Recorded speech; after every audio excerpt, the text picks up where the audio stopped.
So, hey, welcome everybody. We were off for a little while, but we're excited to be back on this on episode 21 of the Edge Grip podcast. And today we got a legend in the paddock, Steve Biganski, with us, who just had a terrific day at Chuckwalla. And we're going to pick his brain on a lot of different things from a big veteran and expert racer. And Thank you and for big joining us, yeah, Steve. Thanks for having me, thank you. guys. And big Thanks. thank you to Sean Woolery that made it happen. He I know you have some issues with your vision, so he kind of hooked up the Yeah. computer, figure out the technical issues, the If internet it's anything connection. more than turning my phone on, I'm in trouble. Yeah. and At you this point, yeah. and you guys So are in Chuckwalla now. thanks for having me. Yeah, we just went. Sean's got some guys that race in the ARMA series that are up in Northern California, and they are going to be running. In the series, but they had a couple of bikes up north, and rather than them come all the way down to El Cajon, we decided to just come up here, and they brought the bikes down, they unloaded, and we got everything in the trailer. So as soon as we get done here, we were gonna spend the night, and Sean said, "Let's just go home." So hopefully he's up for the drive because I think both of us are running on about maybe 3 hours of sleep last night. So it is what it is. That's the life of a racer and a pit crew. I'm still at the racetrack, and that's all that matters, right? Yeah. Yeah. Yeah. And I haven't been out here for a while because so I'm wandering around the pits, and I ran into Alfonso Calfano. He's racing the Aprilia, and he had a problem. He came over to our garage, over to our pits here, and he's like, it just shuts off and goes back on again. He doesn't know what it is, and it was to where he wasn't going to be able to race. So I called up a couple of guys, and they said tip over switch. And I went, really? So he changed the battery, blah blah blah. It was dangerous. He'd roll the throttle on, it would just shut off for a second, then come back on again. It's like, you're gonna hurt yourself. You can't run it like that. So we thought it was the battery because batteries can do weird stuff. So then we found out. I guess he swapped. He had another one, so they swapped the module over. And he comes flying by here, just bouncing it off the rev limiter, looked over, went like this. So it's all fixed. And he went back out. And then every time I see this guy, he's run Dunlops on the bike. And now he's on Pirellis. And I'm not real familiar with the Pirellis. And he just got another shock. So, I went over to see him and looked at the rear tire. It didn't look very good. So he's, I guess the SCOs, SC1s, SC2s, I'm not real familiar, but I guess the lower the number, the softer the compound. Yes. Yeah. So he had a used, I think he had an SC1 on it, and then he went to an SCO, and it's tearing pretty good. It looks like a cold tear. So I says, bro, go harder. Put a harder tire on it. You're not building any heat. Yeah. So he just kind of looks at me, and I guess he went back out. And we took a little spring out of the back, blah, blah, blah. And that didn't work. Put it back to where it was. And then he put a harder tire on it. And all of a sudden, the tire just everything's beautiful again. So it just amazes me. You do this long enough and you think you got everything figured out. And then it's something else. You're always learning. You'll never figure it all out completely. Nowhere. Yeah. So yeah, he's good to go. So I think I told him, if he's got any questions, call me. But I think he's fine. Yeah. And You're saying that you're saying that when you're a one-man expert, you have MotoGP teams with 12 people sitting there for half a year trying to figure out why the guy's running 2 seconds slower than his pitmate. I couldn't even imagine.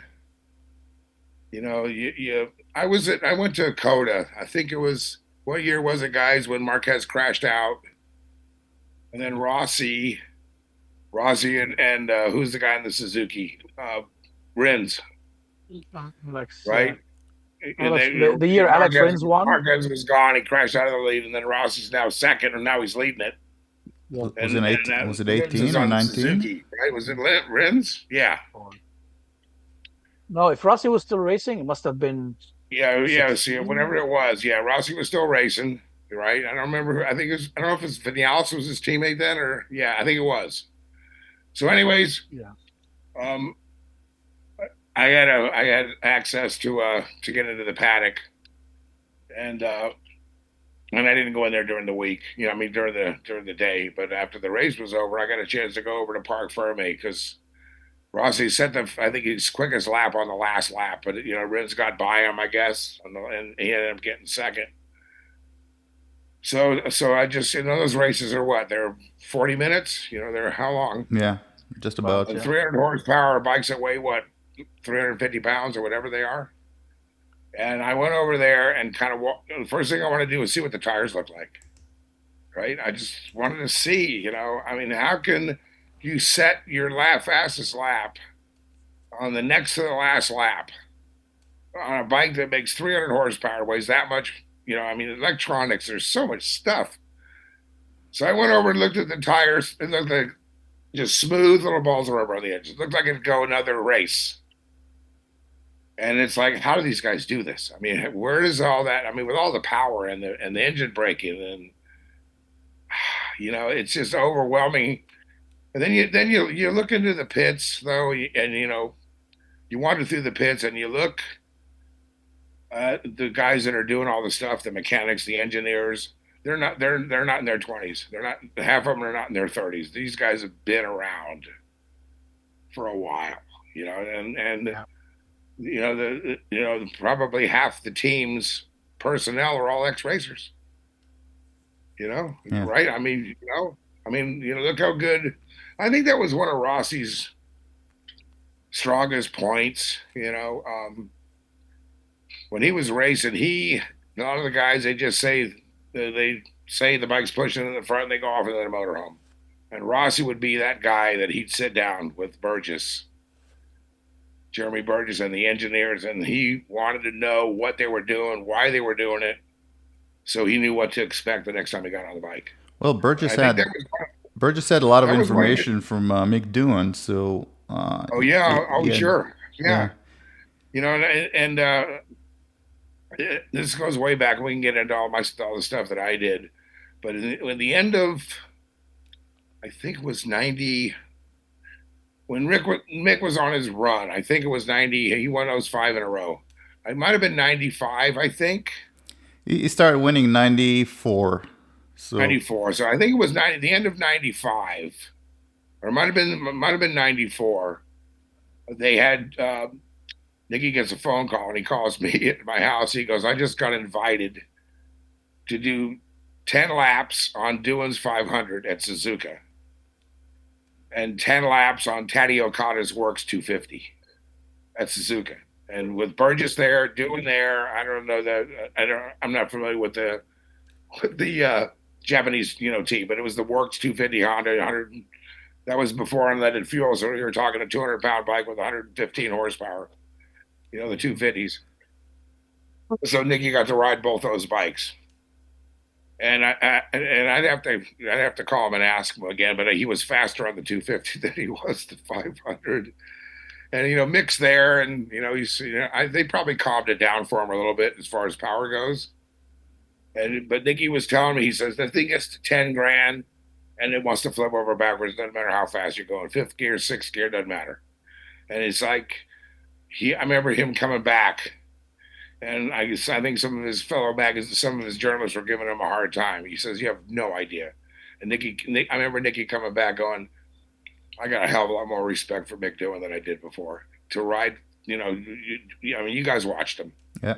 To be able to slide the back of that bike." And it was funny because Nicky told me that Mick made a comment to him. It's like, "How do you ride this thing?" And he's just like, "You just got to spin it up, mate." It's just like, yeah, okay. Easier said than done. He also rode it with a non-functioning leg, pretty much. Oh, I know, thumb brake. Yeah, it was him that he was the one that got the thumb brake all started. Yeah. So, but like I said, Nicky did talk about the 250. He says, "Steve, you have no idea," because I'd ridden, got out of seat time on 250s, and he says, "You have this acceleration. You think you're on an R1. You can't imagine the acceleration." And the 500, I guess he started to figure it out, but he only got 10 laps. But I mean, can you imagine showing up at a track and you get 10 laps around Suzuka on the bike that won the world championship in 250 and 500? It's like die and go to, I can die right now. So yeah, I mean, he got to, the only other guy, you guys probably know what he is. There was only two journalists in the world that got to ride those bikes. One was Alan Cathcart, and the other one was Nick. So that's to be picked out of a big group of journalists and some fast riders and fast magazine guys. That was that was pretty special for him. I was so happy for him. Yeah. I can So, imagine. anyways, Well, speaking of yeah, difficult bikes, didn't you race a TZ? I did. Well, I started off, in the '70s. I used to ride my bike. I was living in Florida. It was like 200 miles. I'd go up and watch the Daytona 200. And I went up and watched it a couple of times when the Triumphs and Dick Man and the Hondas and stuff. And then I didn't go for a few years. And then I went up because you could camp outside the track. So I had a CL 175 that I bought. So I'd ride up with my tent and my sleeping bag. And I went in '73. I was there when Jarno Saarinen won it on the 350 TZ, the liquid cooled bike. And that was it for me with two strokes. As soon as I got back home, I got to find an RD 350. I want to go race one of these things. I mean, I'm not going to get a TZ. So I found a kind of an old clapped out used 350. And back then, the production classes were big. So, if you go out to the local races, the 350 production class, where you got to be stock engine, you can put shocks on it, modify the forks, rear sets, take off the headlight, the tail light, all that stuff. So that's what I kind of learned on. And then it graduated. There was a guy that he caught his attention, and he got me a little Aramaki. That's the one in the photo that you guys have. Mm. And that was a good motor, but the chassis was, it wasn't that good. So I rode that for a year. And then the guy that bought that bike said, "Hey, I already had my novice license. I raced a couple of nationals, but didn't do very well, maybe top 10." And then he calls the same guy that bought the 350. Said, "So what do we got to do to run up front?" And I says, "We need a new bike." So he says, "How do you get one?" And it's just like, well, back then you had to fill out a resume and send it into Yamaha, right? So we went down to the local Yamaha dealer, talked to the manager, and how do we get a TZ 250? That was the first year in '76 was the first year of the monoshock. So they released the bikes, I think, in the end of '75. So we filled out the application. I already had a pro novice license. So a week later, we got a letter back saying, "Okay, all you need is money." So how much? The brand new TZ with a spares kit was $3,500, and we ordered it. And I remember showing up at the shop and I was taking it out of the crate. You had to mounted the fairing on it, and I just took it out because we had plans. We heard that the bike stock wasn't going to be fast enough to run in AMA stuff. It's going to be okay for pro stuff. So we had already done some investigating and found out what you got to do to make it fast enough to run in like a Daytona the novice class, which was pull the engine out of the frame, the extra cylinder and head out of the spares kit, put it in a crate and send it to Don Vesco in California because he was the one that built Jarno Saarinen's 350. And then whatever they do to the cylinder, I had no clue. They bored the carburetors out and cut the head or whatever they do. And then it came back with a set of pipes, Vesco pipes. And that was $2,500, almost the cost of the motorcycle. So I got the bike, I rode it, I put 100 miles on it. We took it out of the crate. Got it back about 3 weeks later, about 2 weeks before Daytona, the novice race. And we can get into all the details of what happened, but I ended up winning my heat race. They had two 5-lappers, The heat race was won by some guy named Eddie Lawson. And because he started on the front because he had points from the year before, but I didn't have enough points to, I started like fourth row, but there were only 5 lappers. So I managed to win mine. I came from the 5th row and passed the leader on the last lap in the chicane, and I won my heat race. So the guys can check you can get under the AMA logistics, but I'm sitting there next to Eddie Lawson on the front row for my first pro novice race at Daytona. And back then it was kind of an East Coast West Coast thing. The East Coast guys didn't like guys from California, and because most of them they were faster than us, probably that's the main reason. But I still remember after qualifying, I'm sitting back in the pits and I'm on the front row of a novice race, and like I said, the reason that I was able to do that is this modification by Don Vesco that was pipes, engine work. That was 4 horsepower. And That's 4 all horsepower is a lot. That's a lot. Yeah. And I don't know what the TZs made back then stock. I think there was 60. 62 or something like that. 60 horsepower, maybe something like that. Yeah.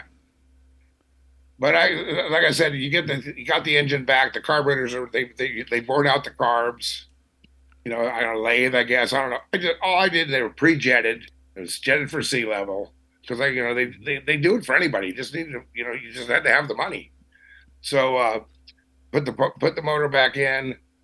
I think I put 100 miles on it just to break it all in, because the crank and everything was brand new. So I went to Daytona and I couldn't believe that this thing was. I rode it stock, right? What kind of oil? What kind of oil did you put in the Castrol R30? Castrol R30 and lots of oil, 20 to 1. Okay. Yeah, that's what they said to run. I just, what? So 4% basically. 4%. Yeah. So you're looking at, what is that, 20 to 1? Yeah, a lot. Yeah. And I remember you get the blowback out of the carburetors, it'd make a mess of the motorcycle. Oh God, trying to get that stuff cleaned off. But the bike was fast. So that was on, the qualifying was on, I think, Thursday. I think they ran the novice race because they had the 250 novice, 250 expert. There was a bunch of 250s at Daytona. And I think there was 60 novices and like 70 experts. So me and Eddie, and there was 2 other guys, and I remember their names. One guy was from Miami. His name was Scott Shin. He had also the same bike, Vesco motor, the whole thing. And then there was a kid that you got to go back to look. He was young. I was in my 20s back then. I forget how old I was, but it was like 76. I was 23. So you told me you're 28 now. 29. 29. Okay. So anyways, this kid from Alabama, his name was Lance Jones, and he was like the new up and coming dirt track kid. He they had junior. You had to go through the junior ranks on an XR750 before they let you ride expert class. But he was like the top. I think he won the junior championship. So it was me and Eddie, him and this guy Scott, and we broke away from the pack. And it was like the bikes were so even. If you were going down the back straightaway, leading at 3 bikes would come by. And then if you were, whoever went into turn 1, you'd go through the infield and go back out of the bank end for 3 more bikes that come back by you. Or if you were 4th, you could draft by everybody. So this was going on. I forget how many laps it was. Probably halfway through the race, something like that. And then we got into lappers. And, I let a few laps. Eddie would, no matter how hard I tried, he'd find a way.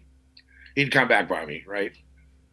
But it was a pretty good battle. So we got into lappers like maybe 3/4 of the way through the race, and we got into. I remember going in there and I was for horseshoe. There's a pack of about 4 guys, and Eddie got through them, and I got held up. So he gapped us. He probably had 3 or 4 seconds on me. There was no catching him. Once you get that gap out, maybe he was sandbagging a little bit at the beginning, but he put his head down, and no matter what I did, I couldn't catch him. But I'm second. So I remember looking over my shoulder, And Scott and Lance were, maybe 10 bike lengths behind me, and they weren't. I was waiting for them to come by. They never got close to get my draft, so I'm second. So you know what? I'm good, right? I mean, I'm not going to catch them. I'm not going to throw it on the ground. I need to get out of here in one piece. I can't hurt myself. Thing was moving around. The tires were kind of done back then. They didn't last that long. So either the lap before the white flag, I come off through the tri-oval, come into the infield, and I start downshifting because you got to go from sixth to second for the left-hander, coming into the infield. And I'm moving the pedal, and it's stopping, like the pedal's still moving up and down, and it won't downshift. It's stuck in sixth. I was like, no way. And it's like you pull the clutch in, and you let the clutch out, it's still in sixth. I mean, the pedal was moving, but it wasn't turning the shift drum.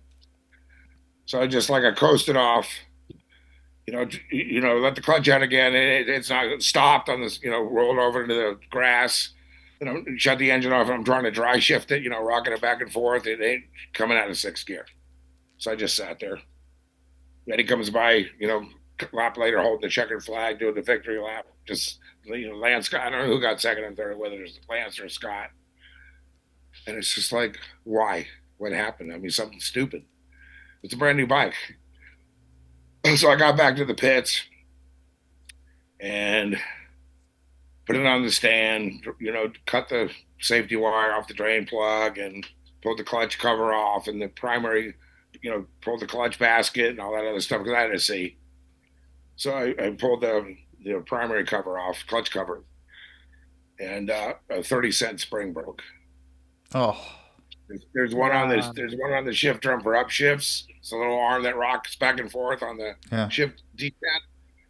And same as the RD. It's the same shift mechanism as an RD 350. Basically. Yeah, it's the brain of the brain of the gearbox. Right? As soon as I pull the side cover off, I saw something drop into the oil, and I got a magnet and pulled it out. And it was a spring that, according to the part number, sells for 35 cents. Oh. It broke or it moved? The end of it. It's like a spring with two coils on the end, and one of the coils snapped off. So it snapped. So it wouldn't allow the shifter. It wouldn't allow the thing to downshift. And it's like, you know what? It is what it is. I mean, I was devastated at first because all I'm thinking about, and I hate to say this, but all I'm thinking about is I'm going to be in cycle news, right?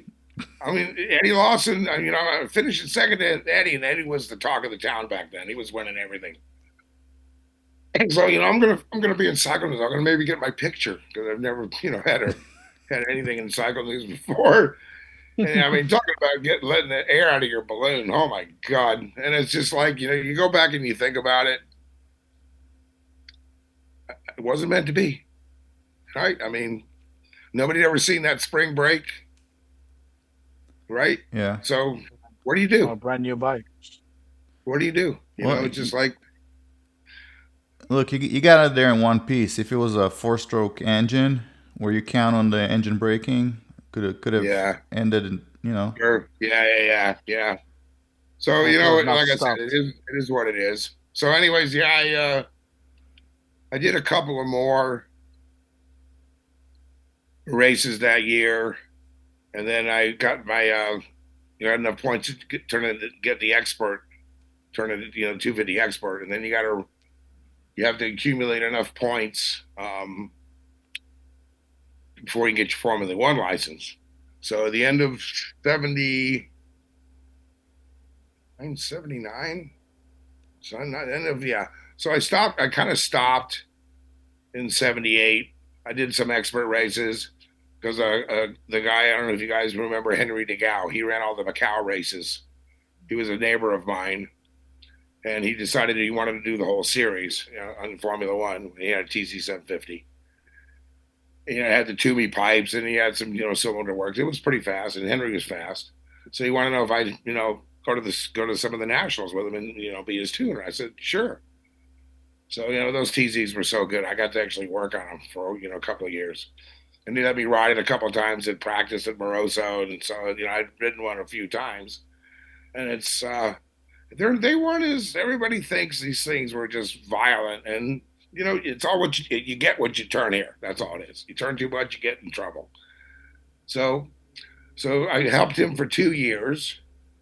And then the guy that bought me my 250, I was still in touch with him. I get a call. He lived down in Fort Lauderdale. I get a call at the end of 1980. Like the season was over in like October, like it is still, He says, "Hey, I got something. I want you to come down and take a look at it." He was like half an hour down in Fort Lauderdale. I says, "What is it?" He goes, "You got to come down. I want to show you something." So I had an RD 400. I bought brand new blue one, 77. Jumped on the bike and went down to. He was a big electrical contractor, kind of a wealthy guy. So I pull into his driveway to get off the bike, and he opens up the garage door, and here's the TZ 750 that finished second behind Dale Singleton in 1980. And Dimag, cast 3-spoke cast aluminum die-cast wheels, AP Lockheed brakes, forks that actually had clickers, believe it or not. It had because the stock forks on a TZ just got preload. That's it. It had a shock with a reservoir. The steel line with a gas chamber. It had these really trick pipes. Because the only guy that made pipes, I think, for the TZ back there was Stuart Toomey. So these were factory pipes, and then these carburetors, these magnesium-bodied, Mikuni power jet carburetors. I've never seen a power jet carburetor. So then, unknowing to me, it had OW31 cylinders, OW31 heads, the work stuff like Kenny got. OW31 cranks with the thin rods and a bunch of other stuff. And then I found out later the guy that bought the bike for me, Joe Urbanowski, was good friends with Bob Work, who was Stevie Baker's mechanic. So, all those OW31 parts are supposed to go. I can talk about it now because it's years and years later, but that had stuff on it that's supposed to get crushed. So, I remember the cylinder heads, standard cylinder head on a TZ, the head's vertical, right? So the spark plugs were tilted forward 15 degrees, and there was a teardrop shaped combustion chamber. And I can remember Urbanowski telling me, "Okay, we're going to go to Daytona next year, you got to make sure that you put rags over those like you're working on it, because if somebody sees those angled spark plug heads, they're not supposed to exist, and I'm not supposed to have them. I'm not supposed to have any of the parts of that." I mean, the bike got second at Daytona by Ron Pierce rode it. So you don't get second at Daytona if it's not a rocket ship. So he says, "You want to race this at Daytona next year?" And I says, "I don't have my Formula One points yet." Right. So I had to ride. That was October. So I had to do, because they don't just hand out licenses. To get a Formula One license, you got to earn it. Yeah. They don't just hand it out. I mean, if you're not qualified to ride one of these things, they're not going to let you on it.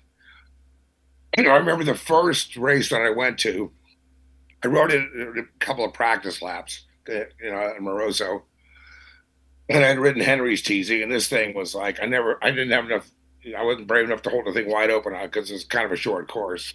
So the first track that I went to was Roebling Road. I don't know if you guys have ridden that in Georgia. It's got a really long, like fourth gear right-hander coming onto a long front straightaway. It's a pretty neat track.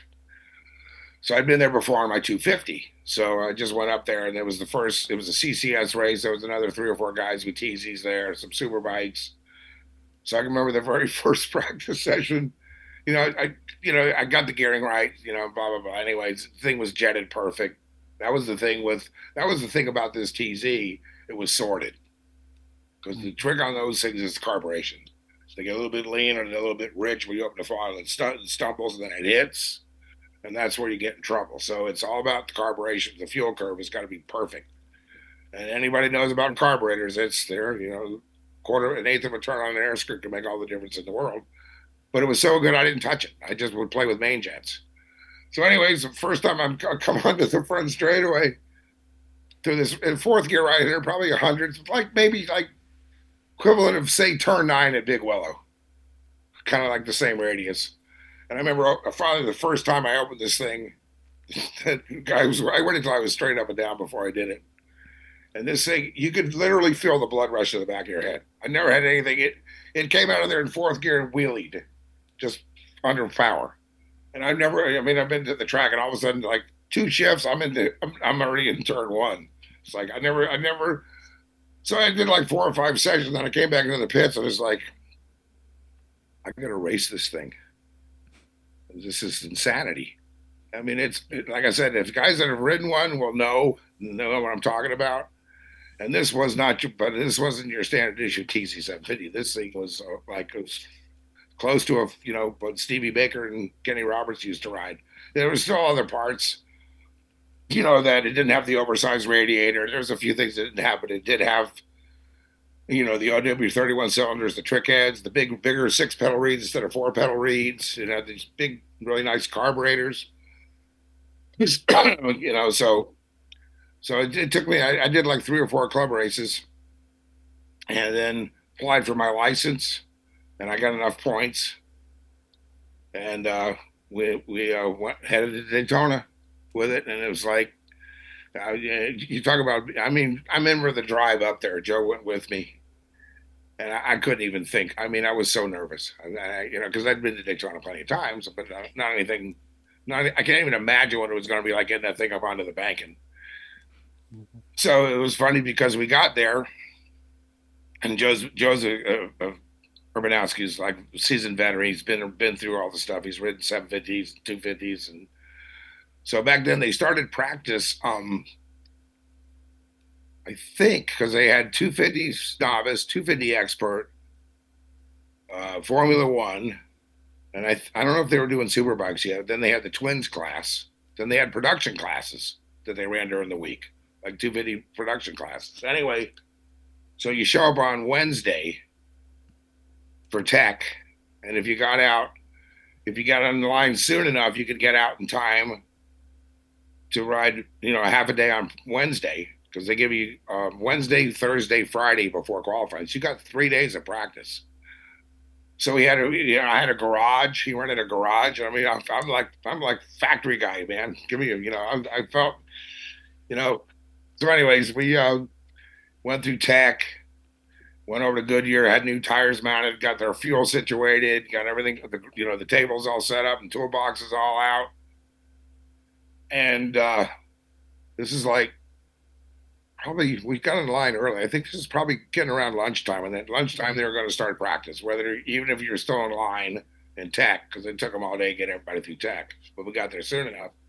So as soon as we're all done, the bike's on the stands. Gas is, we got to mix up fuel. Joe looks over at me and he goes, "Okay, let's go back to the hotel." And it's like, what? Let's go back to the hotel. And I, what do you mean? It's like they're starting practice. He goes, nah. He goes, there hasn't been a vehicle on the infield in 3 weeks since the 24 hours of Daytona. The tracks, it's windy, it's dusty, it's dirty, there's sand everywhere. We're going to go back to the hotel, and we're going to show up tomorrow. The track's all going to be rubbered in, right? Because all you're going to do is go out there and crash. Just like you try to argue with him, and he would give me that look. It's like, well, load it back in the van. We'll go back to Fort Lauderdale right now. You're going to do what I tell you. So we loaded everything up, and I was like devastated, but I didn't have any choice. So we're loaded everything up, jumped back in the van, closed the garage, locked it up. And as we're driving out of the infield, we stopped right there at the International Horseshoe because it was longer back then. The track was like 3.87 miles. So it's a longer straightaway from turn 2 to the International Horseshoe. They didn't have that little chicane. It was just a straight shot. But there's big grandstands. The International Horseshoe was the place where they had lots of good, spectator area. So stands were already full. So we just pulled in and stopped and turned the van around so you could see what was going on. So about like 1 o'clock, the first practice out is Formula One, TC750s. And back then there was 80 bikes, right? Some RG 500s, but it was all like, there's 80 bikes that qualify. You go 2 waves of 30 and a wave of 20. Probably 70 of them were TZ750s. So we just turned around and sat right? So here comes the pack. The pack, like 3 guys get through the horseshoe and are heading to, out of the horseshoe to head for the kink. And then there's like a group of 10 guys that come in, and then there's another group of 10 guys. 3 guys crashed on the brakes. I mean, vertical, just tucked the front. Then another guy crashed in turn 5. Right? I mean, not they didn't even get out of the infield. They threw a red flag. And Joe looks out over at me and he goes, "You know what? You'd have been one of those guys." And I went, "Yep." And it was right. So the guy saved my life. Gung ho you are. You going to ride? Go ride. You can't wait. So anyways, we got back, and the thing was already. I mean, it was just as it was when it finished second from the year before. Gearing, jetting. Right, the air was, I guess, the same. And so I still remember my first couple of practice sessions, going down the back straightaway and popping up to brake, and it almost pulled my head off. I mean, 190 miles an hour. I got radar in the morning warm up at 192, and Kenny was like 198. This is a long time ago. So everybody, people don't realize how fast we were going on those things. They weren't slow. So I ended up, I did, I don't know how many laps. I rode it all day Thursday and then all day Friday, and then Friday afternoon, I think, was qualifying. So basically they just, there's 2 groups, and I ended up 20th outside 5th. They had 5. Back then it was 5 across, and they weren't staggered. So I'm outside 4th row, and I'm still 4 seconds off the front row though. Kenny, and I don't know how fast all the factory guys. I qualified top 20. Yeah, which that's like pretty good, I guess. Yeah, it's like top 5 today because there's way less bikes on the grid. Oh, there wasn't like. Like MotoGP, where you got, even the guy that's 20th, if things change, if he finds that last 0.3 of a second, he can win. So there was always going to be the 4 guys with the fastest, with the factory bikes, and you're not going to beat them, unless they break. So, and then we ran no tire, no tire changes. You stop twice. We had a fueling mechanism that brings on gravity feed. You got a big tank up high with a 3-inch, dry brake that comes in the side of the tank. We practice, fuel stops. So you basically come in. There was no speed limit on the pit lane back then. That was crazy in itself. But you come down, and how we rehearsed it. You come down, and as you're just about to pull into your spot, there's somebody there with your number. So you get it in neutral, and you rev the engine with your hand off the handlebar. So the fueler guy knows that you're in neutral because you can't sit there with your holding the clutch in because your arm's in the way and they can't get the fuel thing in. So you pull in, you put your right foot down and push, because he's got this big thing he's shoving into the side of the gas tank. And then while he's doing that, there's another fitting on the front of the tank with a guy with a hose with a catch bottle. So you just stare at that bottle. And as soon as the fuel starts shooting out of that, you're full of fuel. And he pulls out the hose. You get a crotch full of gas, whether you like it or not. And off you go. And that's same. That you get. That's 2 fuel stops. So that's all you get. No drinks. No new tires. You ran that tire. If you had a tire problem, you're pretty much done because they had no quick change stuff. So you ran the same tire front for the whole 200 miles. So you had to ride the thing. I should also mention that back then they had a lot of international riders come in, not like today where it's basically the AMA guys. So I did the last. I didn't know where I was. I had no pit board. I just rode until I saw a checkered flag. I was just hoping I could. And then the last 10 laps, your feet are sleeping. You can't feel your hands. I mean, it's like you're done. I mean, I was. I put on 10 pounds. I was only 140 pounds when I was riding the 250. And, Joe said, dude, you got to bulk up. You need to get some upper body strength. So I did back then, I could do 100 sit-ups, 100 push-ups. I was doing reps with weights, 30 pounds, squats, and I could run 5 miles. I could do 10 miles, 5 miles down to Delray Beach and back on the beach. I ran on the beach. So I was, and still trying to be in the best shape I could be in. With 10 laps to go, I was done. So, like to say, getting to the international riders, I got my second fuel stop. And as I'm exiting back onto the track out of the pit lane, Jack Middelberg comes by me. He was there Jack Middelberg was the Netherlands. He was the master of Assen. And he's on an RG 500. And he was embarrassing me, and I'd stay with him. But my TZ was somebody, he had an RG 500. Heron's sponsored, I don't remember.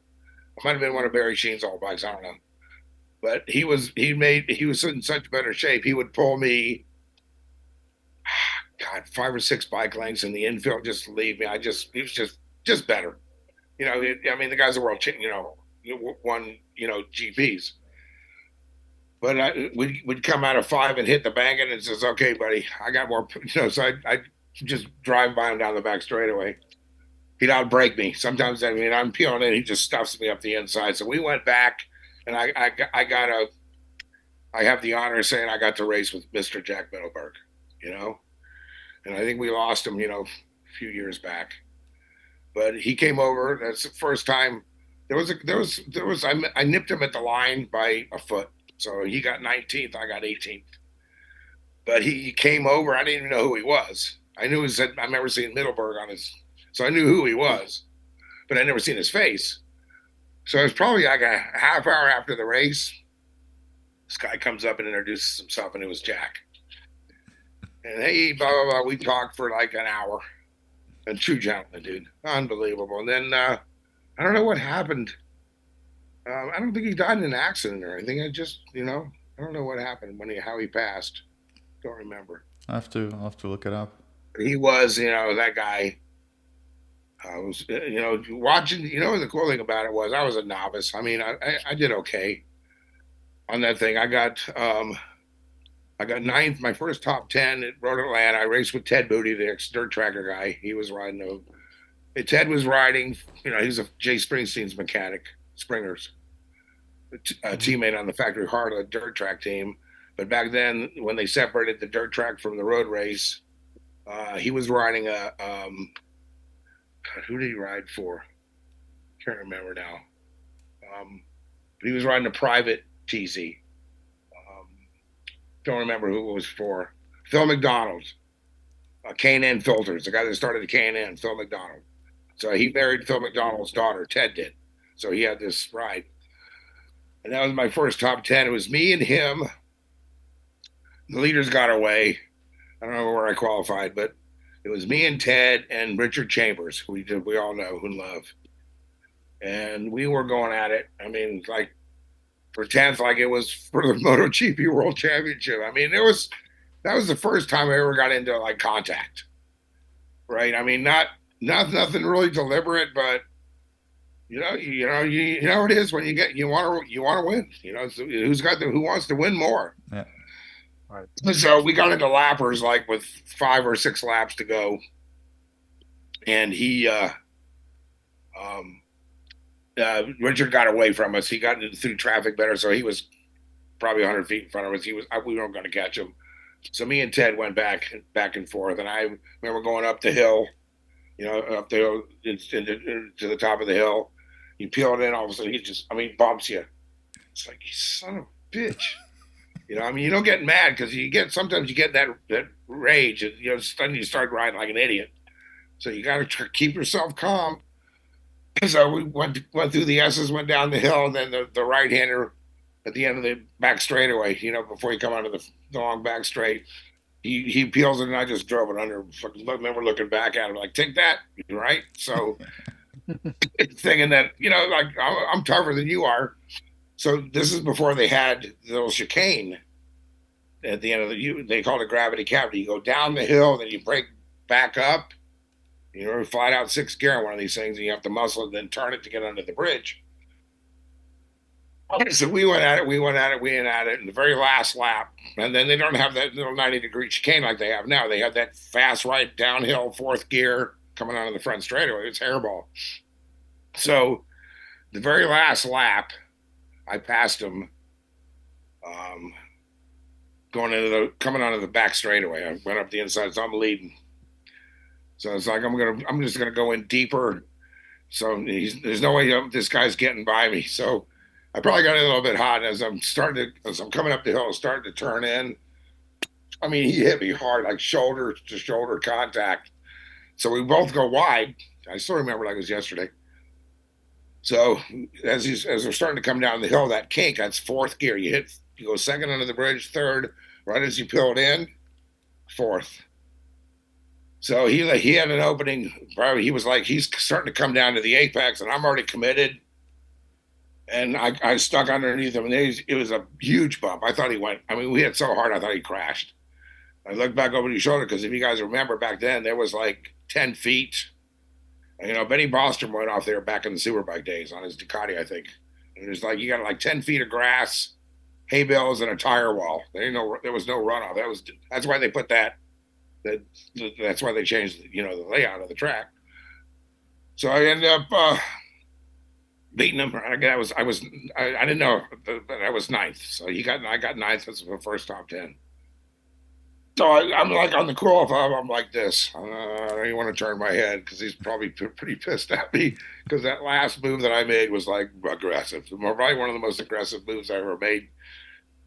So we went up through the S's down the hill, and then coming onto the back straightaway. I just feel somebody just push with his hand. So he had taken his left hand off the handlebar, just shoved my shoulder. And I turned over, and he goes like this. Right? He gave me the thumbs up. I thought it gets even better. We get back to the pits. I find out I'm top 10, my first top 10. That's pretty cool. There was like 30. There was 30 of these things. So I'm back in my pits, starting to pack my stuff up, and here comes Ted. And he was they called him too tall. He was like 6'3" or 6'4". Here he comes walking, and he's coming to see me, and it's like, oh shit, here we go.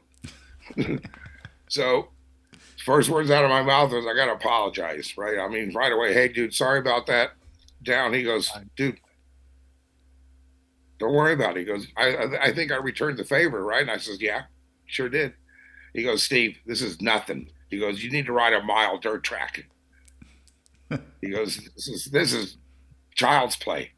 Right. He goes, you wouldn't even believe the shit that goes on a mile, like Sacramento or San Jose mile. And I've seen them before. But you don't really see a lot of it, how close these guys are. I mean, you watch the races, how close these guys run to each other. So anyways, that was kind of a bittersweet thing because that was 19, that was 81.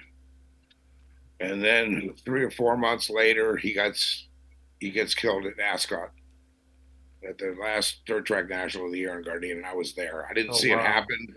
But he ran. Something happened coming to the checkered flag, and the bike went into a tank slapper and spit him off. And I don't know exactly what happened, but he hit one of the lighting poles or something.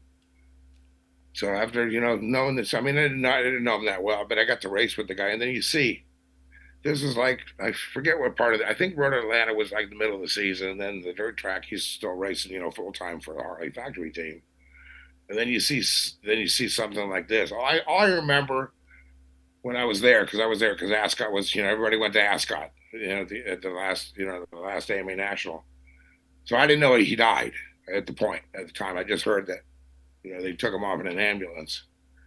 And then you find out, this guy that I just devastating, and it's kind of like, you think about it, why am I doing this? Sometimes you kind of question your sanity. You know why? Because we're all here just temporary.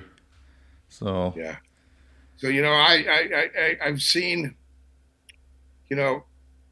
I've seen a lot of instances where people that they work for a big giant company, and they have kids. They put the kids through college, and all that's good. I mean, I'm not going to say anything bad about any of that stuff. and then they retire. They work for an aerospace company they start when they're 25, right out of college, and they put in 35 or 40 years of being an accountant or something. And you know what? They got a nice house, blah blah blah blah blah. And I kind of thought about that. Like before I went racing, I thought, why don't I just do a normal job and just blah blah blah blah blah.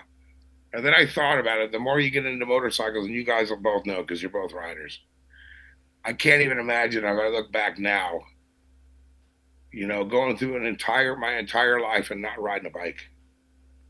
And that because all this, you got that crazy Bimota with a Kerry Andrew motor. No, that's so the Bimota. Have you ridden it much or no? The Bimota is actually stock. So the crazy and Kerry Andrew motor is the J6R1000 that I have. Oh, okay. Oh, that's it. Oh, okay. Gotcha. Okay. And that is not just a crazy motor. The entire bike is crazy. So he built the entire bike.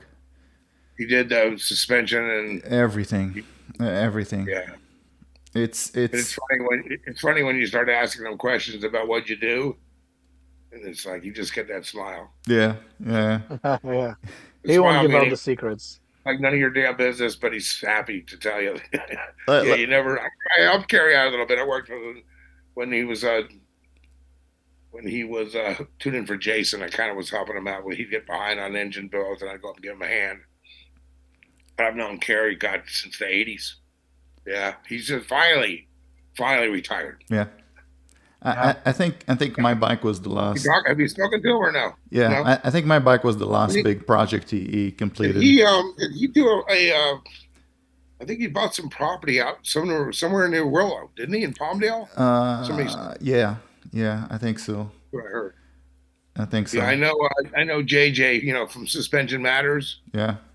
JJ bought his dyno. Talked to him a couple of weeks. He did the suspension for my bike. So. Yeah. Oh yeah, JJ. Oh yeah, he knows what he's doing, dude. Yeah, we had a shock issue.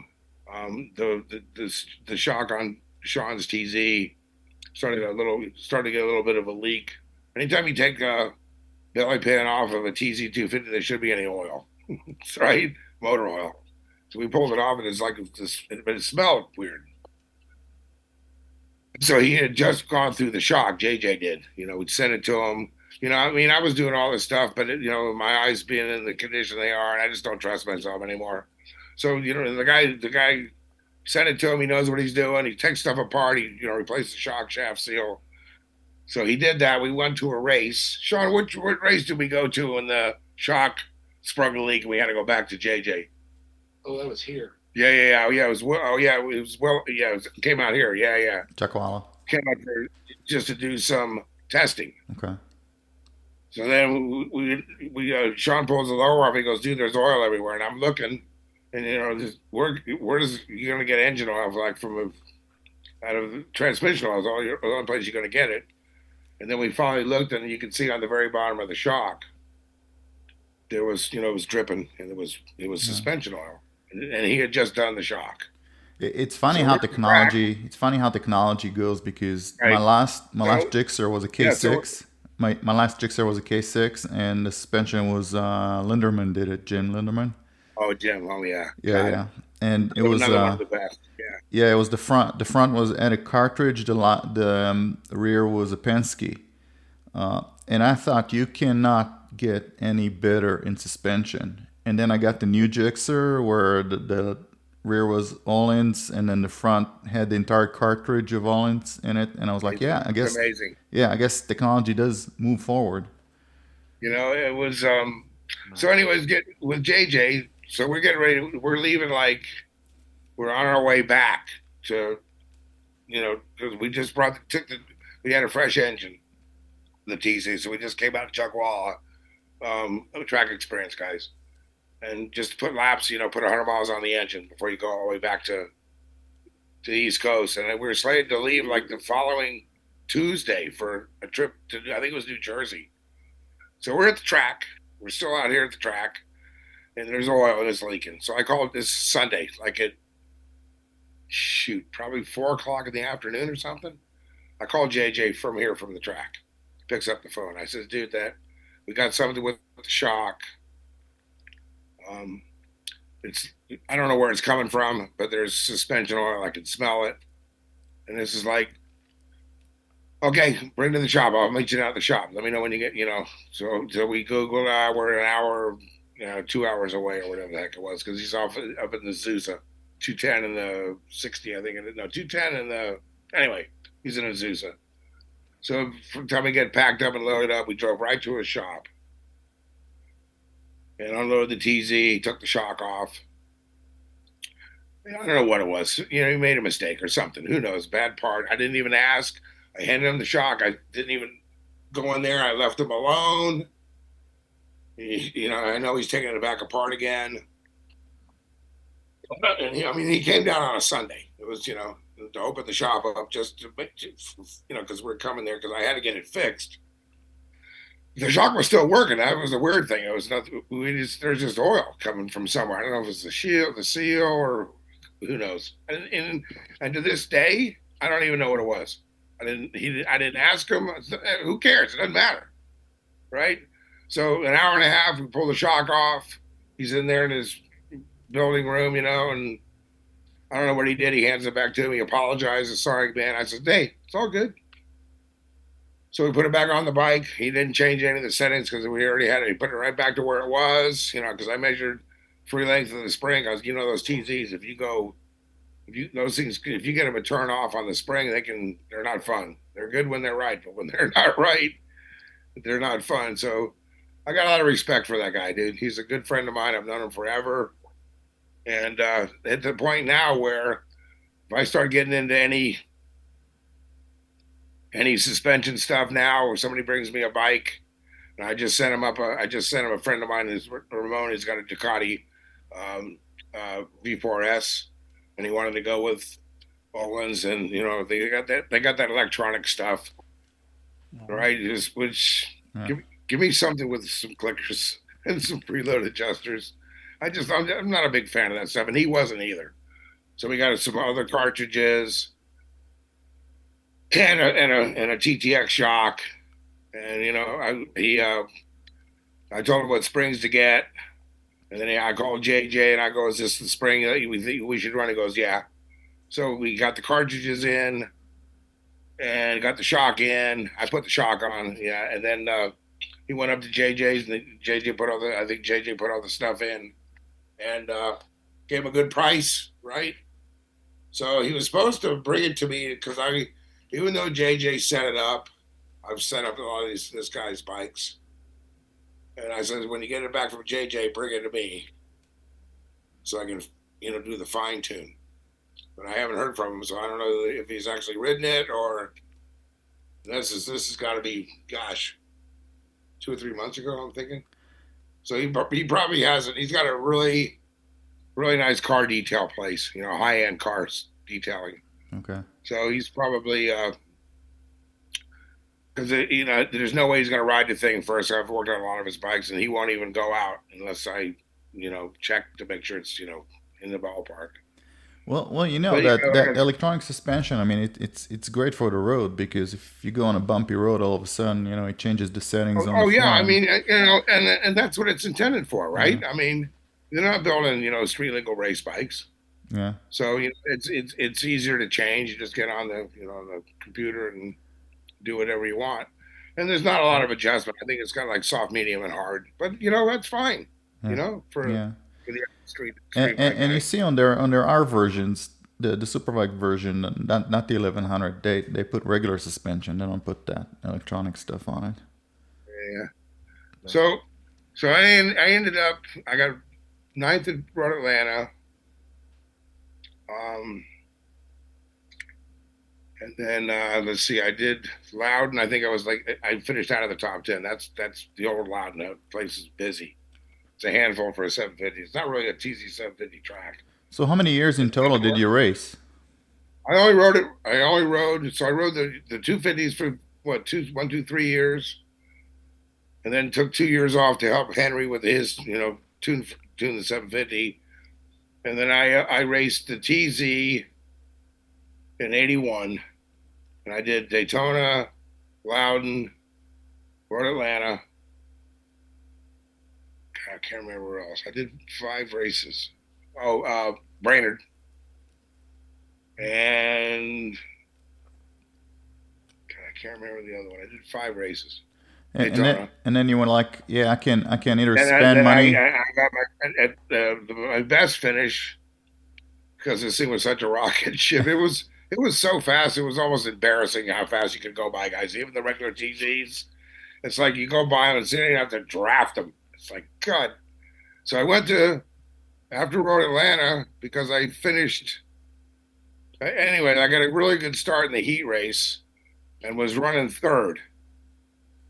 There were 5 lappers, and I was running third. I remember going down the front straight, and you make the right hander to go down the hill. I remember looking over my shoulder, and they were 4th place. It was like, wasn't going to catch me on the white flag lap. So I was going to be, first and second for each heat.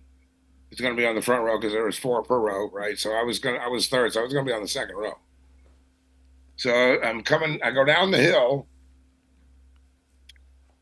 and go to the next right-hander to head back, the other way, the other return straightaway. You've been around the track. Shut off on 2 cylinders. I lost 2 cylinders. It went from a 750 to a 250. Yeah, to the 350 or whatever, 375.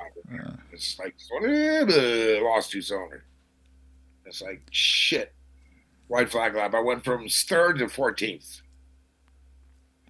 Stator, they have like pulsar coils. It fires 2 cylinder. You got 2 pulsar coils on the ignitions, and they're notorious because you got that left pipe that comes around. It's really close to the stator. So I just lost spark on 2 cylinders. So I went from 3rd to 14th. Yeah. And it's like, here we go again, like Daytona, breaking the damn springs. Like, come on, give me a break here, So I knew what it was because in the spares kit there was 2 brand new stators in boxes. So obviously they have issues with them. So I put the other stator back on. Of course, it started right up on all 4 cylinders. Set the ignition timing 1.8 static, blah blah blah blah blah. And I called, Joe. I was calling him, on the payphone. The guy that owned the bike, Biganski, and he says, "Okay, here's what you got to do." He says, "You won't make the race on 1 tank of fuel. I mean, if you don't top off, because it's 4 miles, Yeah. So have your mechanic." And I had a helper guy that week. Got a buddy named Stan. He says, "Get him like a 1 gallon gas can, mix up another gallon, and as you're coming up on your warm up lap, you go up to your starting position, but before the pit splits off. So I have it there on the side of the track, and the gas cap was a pop up cap. You push a button and the thing pops open. Yeah. Lean it over to the left." And fill until it runs out, and bigger, and it was full on the warm up lap, but it dropped quite a bit. So I lean it over. I start the close the cap off, and went to my starting position, 9th row, 28th on the grid. I rode. And here's the other thing. That was the first race because tires were $100 a set. That's a lot of money. It was 40 for a front and 6. So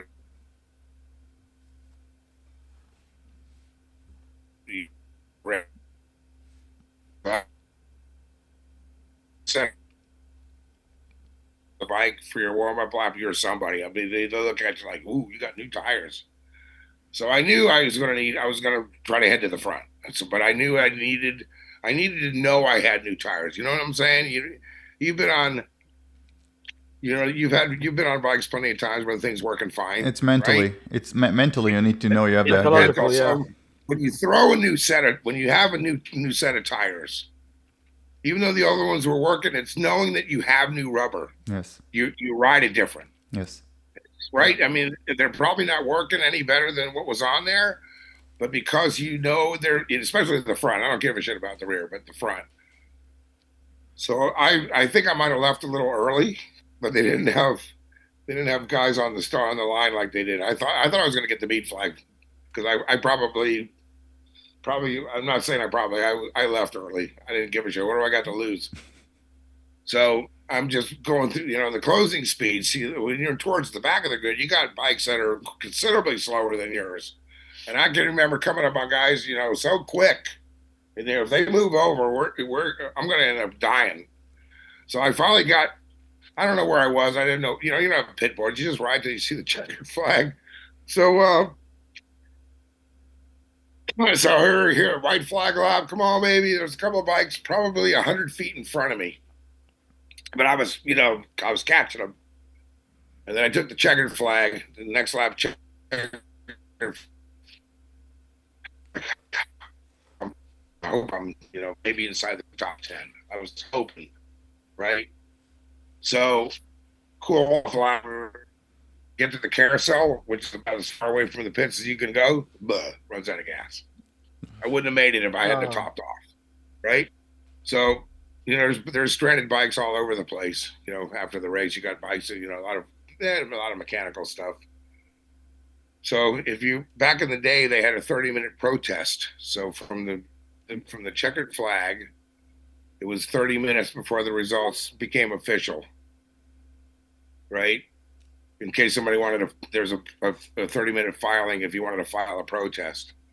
So by the time they got to me to pick up, it was well past half an hour, right? So I remember sitting back in the truck and then getting back to my pits. And as I pulled back into the pits, there was a guy with me. He goes, "You got seventh." You built lots of machines in your day. I know you built Nick's machines. You built the CR 500. That supermoto bike. Yeah. That was cool. Well, what's your favorite machine and why? I tell you what I did. I had a friend of mine who was down in Cardiff. His name's, believe it or not, James Stewart. And there was an RGV street bike that I think they only sold in Europe. 250? It was 250 RGV. And it was the Lucky Strike version. And instead of being the 45-degree, V-twin, it was a 60-degree. Yeah, very, very rare. There weren't many of them. They had forced air, they had pressurized air boxes. Yeah, it was like 50-something horsepower. Yeah, they were pretty good. Yeah. So this guy everything was like, I think the kits were Sugo, made by a Japanese company. So the guy, his name was James, good friend of mine. He actually bought, at the end of the year when we'd get done with the TZs, I could either give them back to Yamaha or I could sell them. So, for whatever their cost was, I can't really give those numbers out, but he bought one and just was doing track days on it. But he had this RGB, and he got the Sugo pipes and the ECU, and I think it was the cylinders, heads, reed bobs, bigger carbs, ECU, a different harness. I never really got into any of that stuff. It's something that that reprogrammed the oil pump for the oil injection where it pumped more. I mean, there was a lot of really neat stuff. So I put that thing together. And then, of course, you get them together, then you got to get them jetted right. You try to do as much of it with your ear as you can. And, you're taking it out on the street. And this thing was not, the pipes were not street legal. This thing was loud. I was just waiting to get busted by somebody. So I finally got it done. And Jim took it to Chuck Graves. This is back when he was first starting to do his stuff. And they dialed it with 72 horsepower. Wow. So yeah. So that's a 20% increase, 30% that was, increase. That was, and I didn't, I did a little bit, just little things on the cylinders. I mean, it was all kit stuff. So I just had to basically get it together, but you got to get the deck numbers right. They had different thickness base gaskets to get the the numbers where you wanted it, as far as they wanted like 0.5 something on the deck numbers for the squish clearance, and on two strokes that stuff's really important. And then we did the ignition timing, and I remember when I finally rode it, it was pretty impressive, 72 horsepower. And even Chucky, when we took it to Chuck's, he just put it on the dyno. He didn't do I don't think he had any exhaust gas temperature stuff. But he called, Jim called me back up and said, "Dude, 72." And I was hoping for 60. because they were like 50. I Wow. think they were 55 or something. 50, yeah. It was Right? the low 50s, and I think I heard it shared a lot of components with the RS 250 with the Right. Aprilias. Exactly. Yeah. So as far as and then there's another. I could send you a picture later on. I had a friend of mine named Mike Dadarian. He was when I was living in Lawndale, and he bought a '91 TZ, and we turned it into a street bike.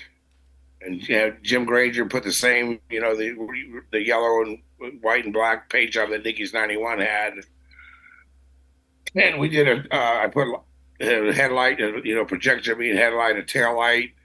We just ran total loss battery. Um, and it was a '91, so it had the bigger flywheel. The earlier TZs had, the '93 or '94 and up. They went to a tiny flywheel, so this had the kind of like not as big as the TCR. So I just lowered the cylinders down as far as I could go, all kinds of positive deck, cut the heads for the clearance, um, put some stiff reed pedals like you want, Yeah. for bottom end and acceleration. And when we got done with it, because he had to get it licensed. So we got it all done because it had a 17-digit VIN number. So this is before the DMV was cracking down on stuff.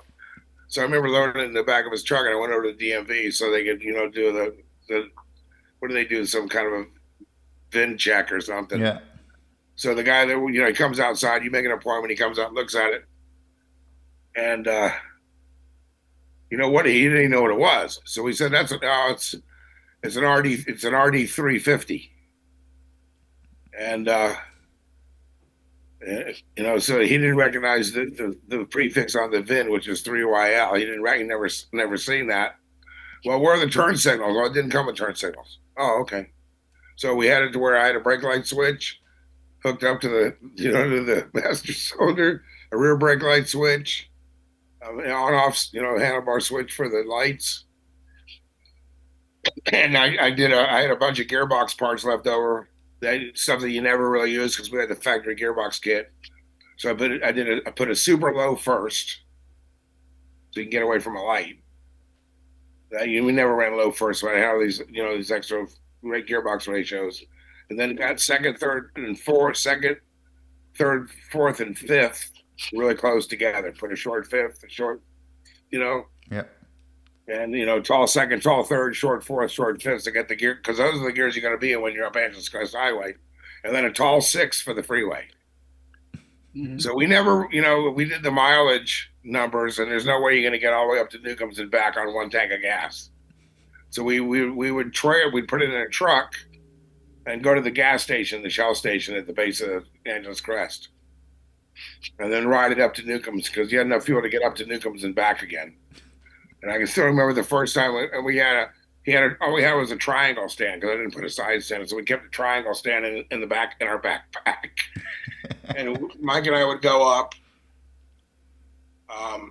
I'd go up there in the truck, and he'd ride it up there, and I'd show up like a half hour later with the truck if we needed fuel, and then we switched. He rode the truck back, and I rode it down the hill. So we did that a couple of times.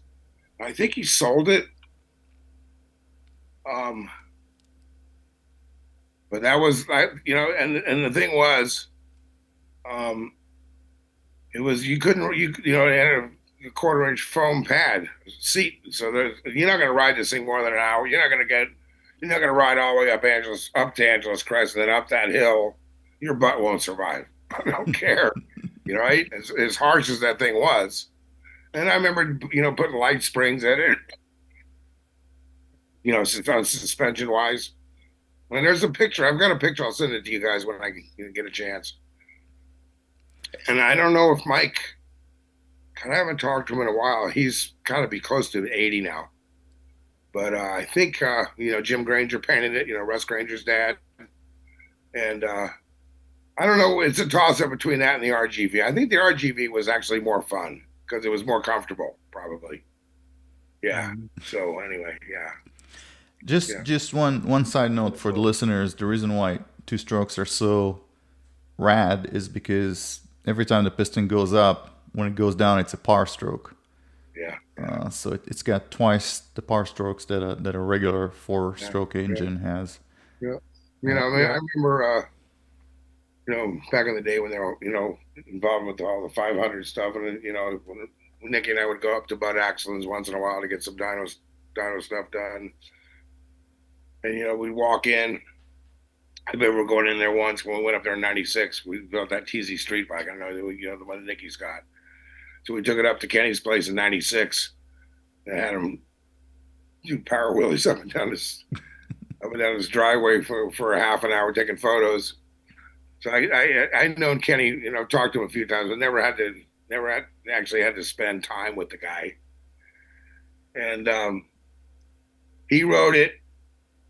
I guess they knew we were coming with it, right? So we get there. It's just Kenny. Half hour later, Curtis shows up. Another half hour, Kenny Jr. shows up. Another half hour later, I wish I had Nicky here. I think Bubba Schobert showed up. Doug Chandler shows up. So they're all jumping on this thing, right? And we didn't ride it really, really hard, because we got the thing, it was a big pile of shit. We had to go through the crank, and you're hard to find parts for it. And I kind of jetted it conservatively, but Nicky and I never rode it hard. So I guess they have some 3 or 4 mile loop that goes around the ranch, and it's in the middle of nowhere if you've ever been to Kenny's ranch, and you can hear this thing, and they're just beating. I'm just gotta hope this thing doesn't blow up. I mean, they're hammering on it. Curtis got on it. He's like, you can hear it just going to 12 grand. He beat on it. Kenny Jr. beat on it. And I guess third guy beat on it and ran out of gas. We had to go fetch him and bring him back because we got to put gas in it.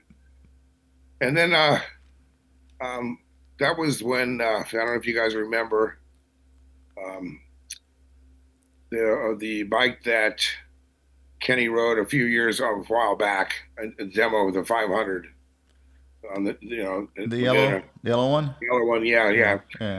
We got there because we had our '96 TZ because they wanted to do some baseline numbers. Bud did. That was the first year when they made the chassis change.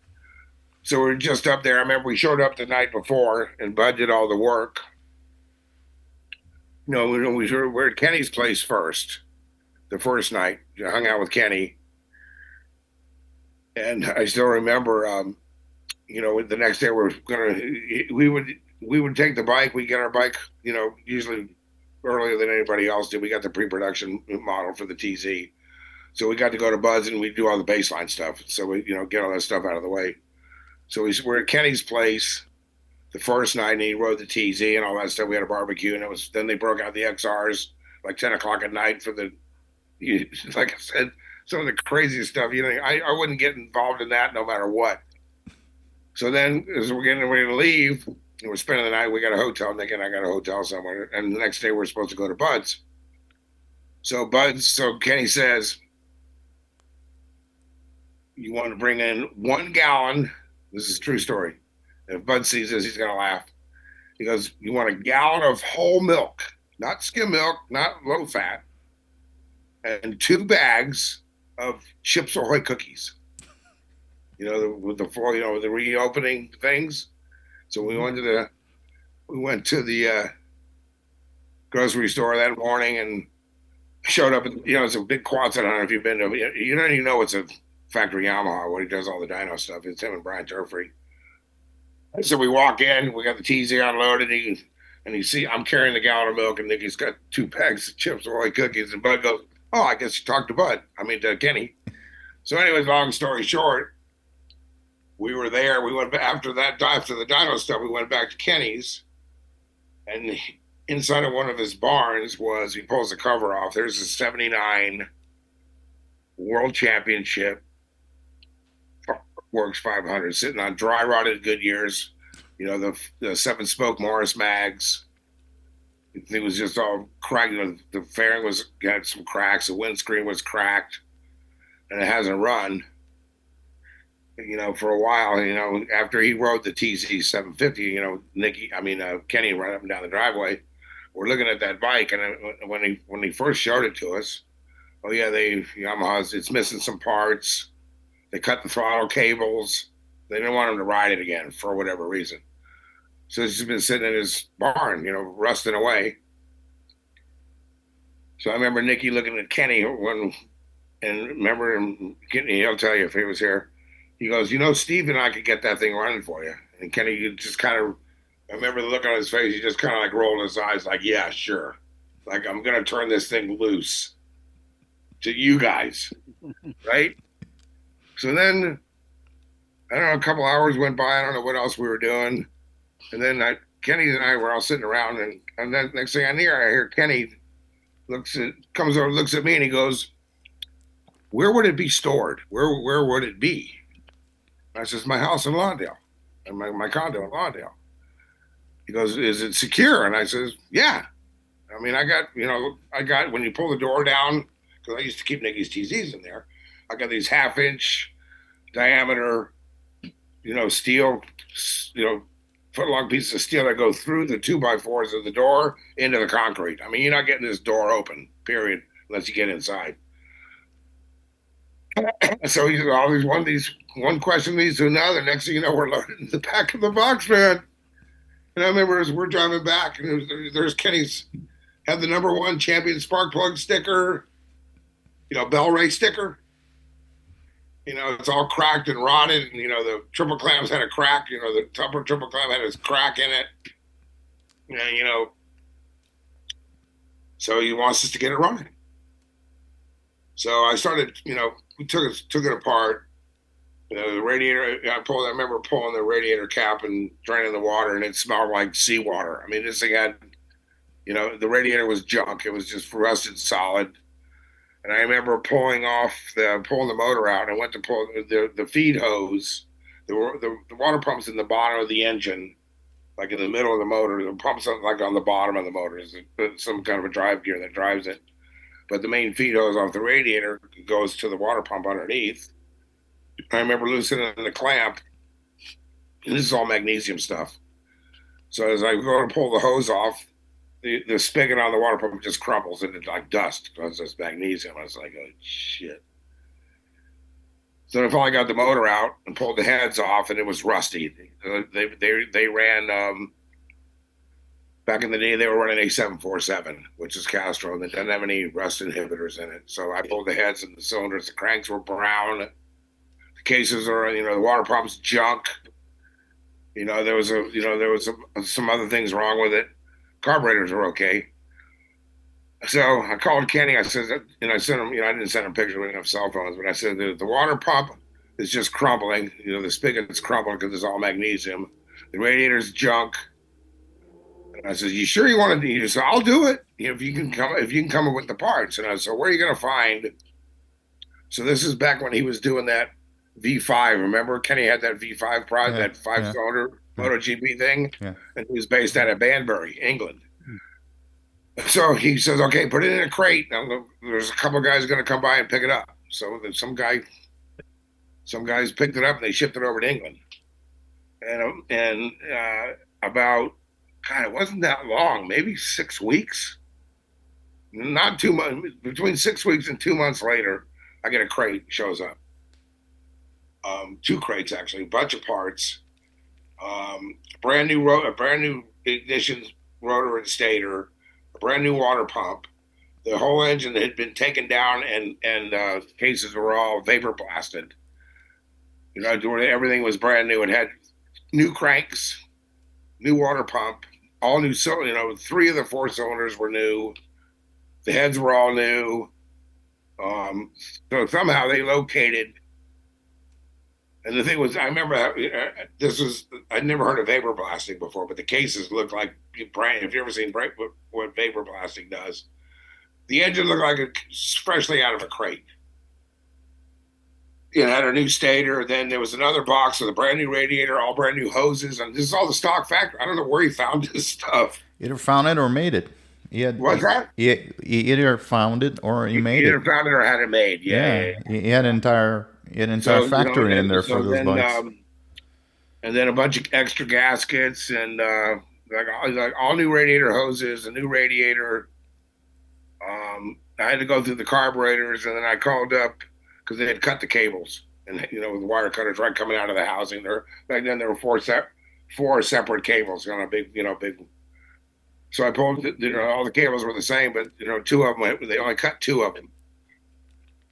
So I pulled the cables out, and then I measured them, and I called up Mike Taylor from Barnett because he was sponsoring Nicky and I, the clutch guy, and he makes cables. So I sent him, I put him in the, piled them up, stuck them in a bag, and mailed them to him, and he sent me back 4 of the most beautiful throttle cables. So we got that going. Put it, clean that. Scrub the frame by hand, with steel wool and WD-40, and got it to where it looked good. Yeah. And then who did we send the forks and the shock to? Linderman. Because it had these external fluid lines. And at the bottom legs were billet. And it had some of these like oil lines that were external that would come from the top of the fork leg down to the bottom. I had no clue. And of course, it's a monoshock, it had the long shock under the frame. And it was all leaky and sticky and everything else. And it's like, I called Jim. I says, can you rebuild this? He goes, Jim was, yeah, no problem. Put it in the box. So, like 2 weeks later, and he cleaned everything up, and then I put them back on. And then we set the wheels were 7-spoke Morris mags. Remember those? Yeah. So we sent him to Granger, Jim Granger. And I don't know what he did, but he, that gold color that they came with, it's like a dark, beautiful gold color. They came back all painted, looked brand new. I don't know what he did. We got the brakes. That was the only problem that we had when we got it done. I had to go. I went through the brakes myself, and there were these weird little aluminum calipers, and then the rotors had the slots in them. Remember those? Yeah. So like from the inside all the way out, like they were slotted. So anyway, I did the best I could with the brakes. I took everything apart. I don't know where I got to rebuild kits, but anyways, got that all back together. Sandblasted and painted the pipes, repacked the silencers myself. Drilled out the rivets. It had these little, it wasn't carbon fiber, but it was something almost like carbon fiber. Got the thing all done and started right up. I couldn't believe it. The only tires we could find in 18-inch were Avons. Oh, I remember those. Avon street tires, because everything was. Does that company still exist? There are no Goodyear slicks anymore. So we found some Avon street tires and put it on. And then that was 2000. By the time we got done with it, it was 19. It was 2000. It took us like 3 years to do this whole project. Where's that bike now? Do you know? It's over I heard it was over. I don't know. I think it's at the museum in Barber now. Oh, yeah. Okay. So we that was the year, if you remember, that Curtis Roberts won the championship. It's a true story. On the Suzuki. He won the Arian Honda. He won the 600 Superstock, and he won that last lap pass at Willow Springs, where the last lap he goes around 3 guys on turn 9, and he won the championship. When did Junior won the MotoGP championship? Was it 2000 that or was 99? 2000. Okay, well, he won it. Junior won it, I think, Rossi won in 2001. So Rossi's first year on it was 2000, and I think that's when Junior won. So Junior won his world championship the same year Curtis won the 600 Superstock title. And that was back that last race that he won. I still remembered I was there helping some guy. And, you had Duhamel, you had, Jamie Hacking, you had Eric Bostrom, Miguel Duhamel, all these guys. And when the place was packed full of people. And I still remember it was a 20-lapper. And these guys, there was a pack, 8, 10 deep the whole race. I mean, these guys this is when it was DOT tires still, no slicks. And carburetors. They hadn't come out with fuel injection yet. And it was 750s. Curtis broke the lap record. He did it high 21.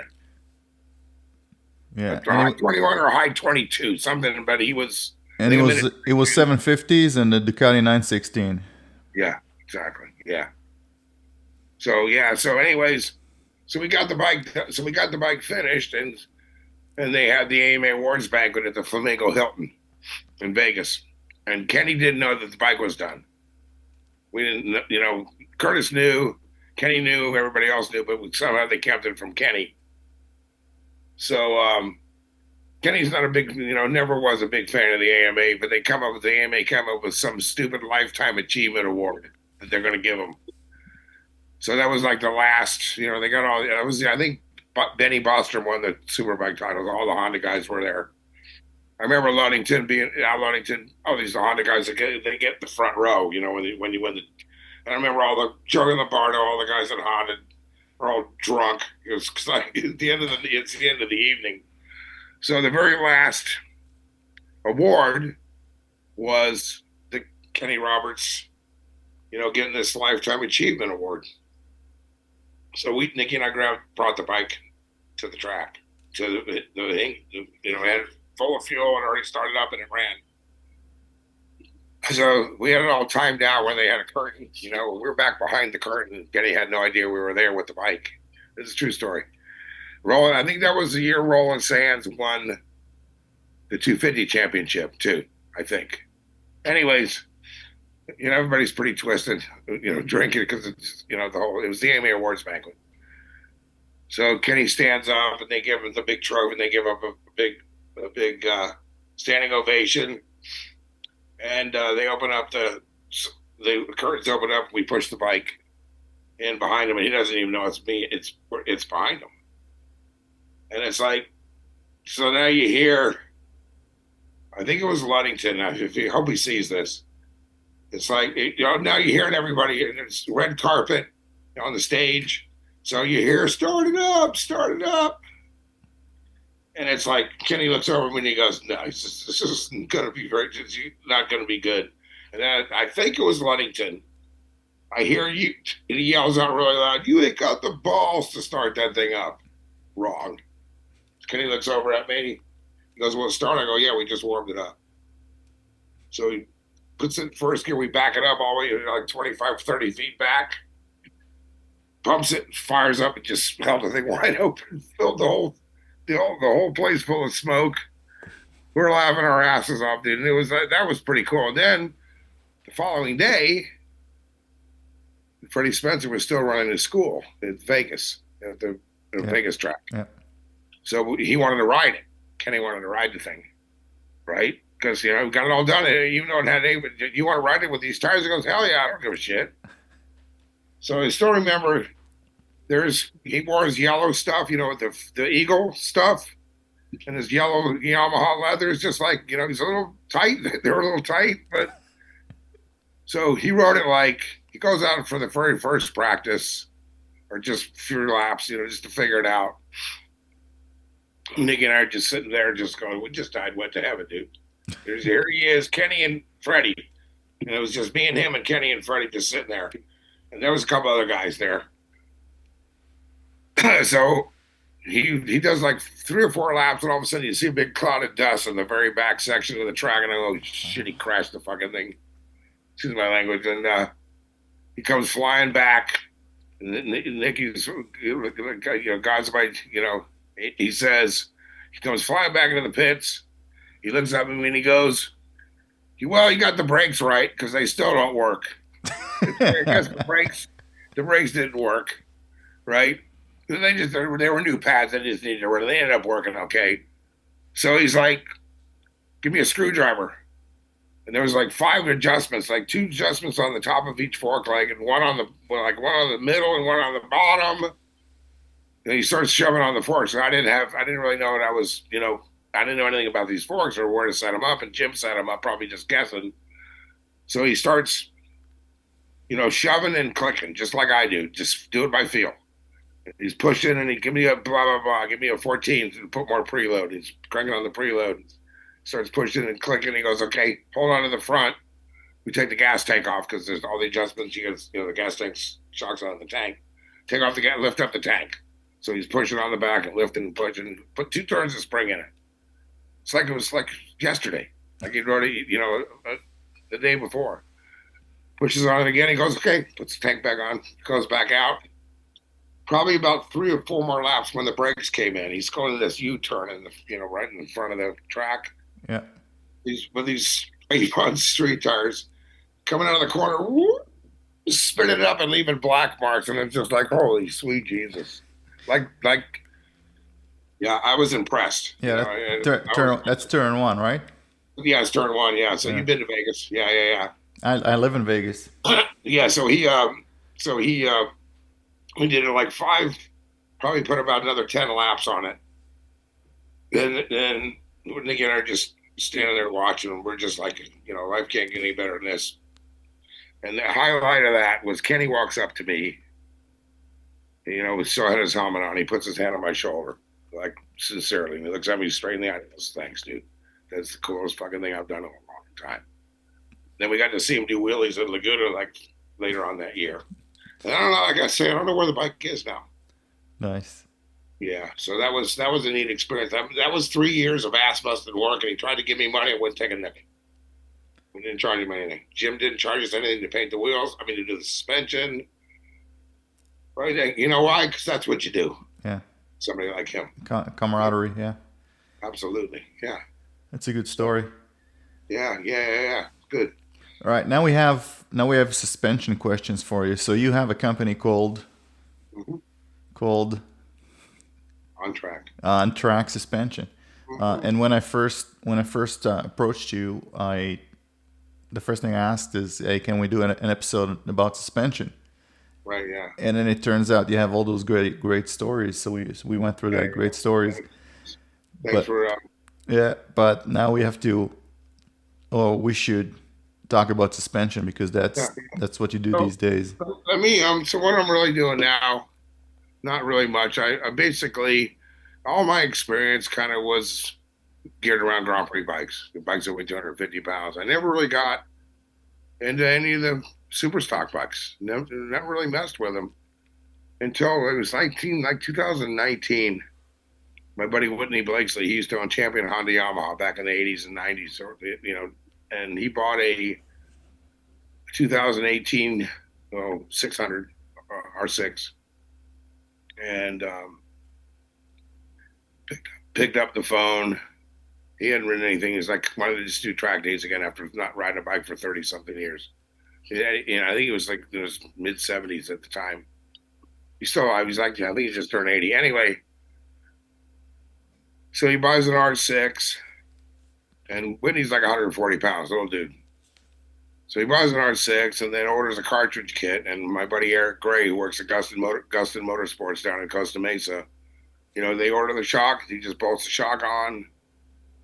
He orders, cartridge kit from Owens. I don't know who he got it from. I think it was Kyle Racing or whoever got it.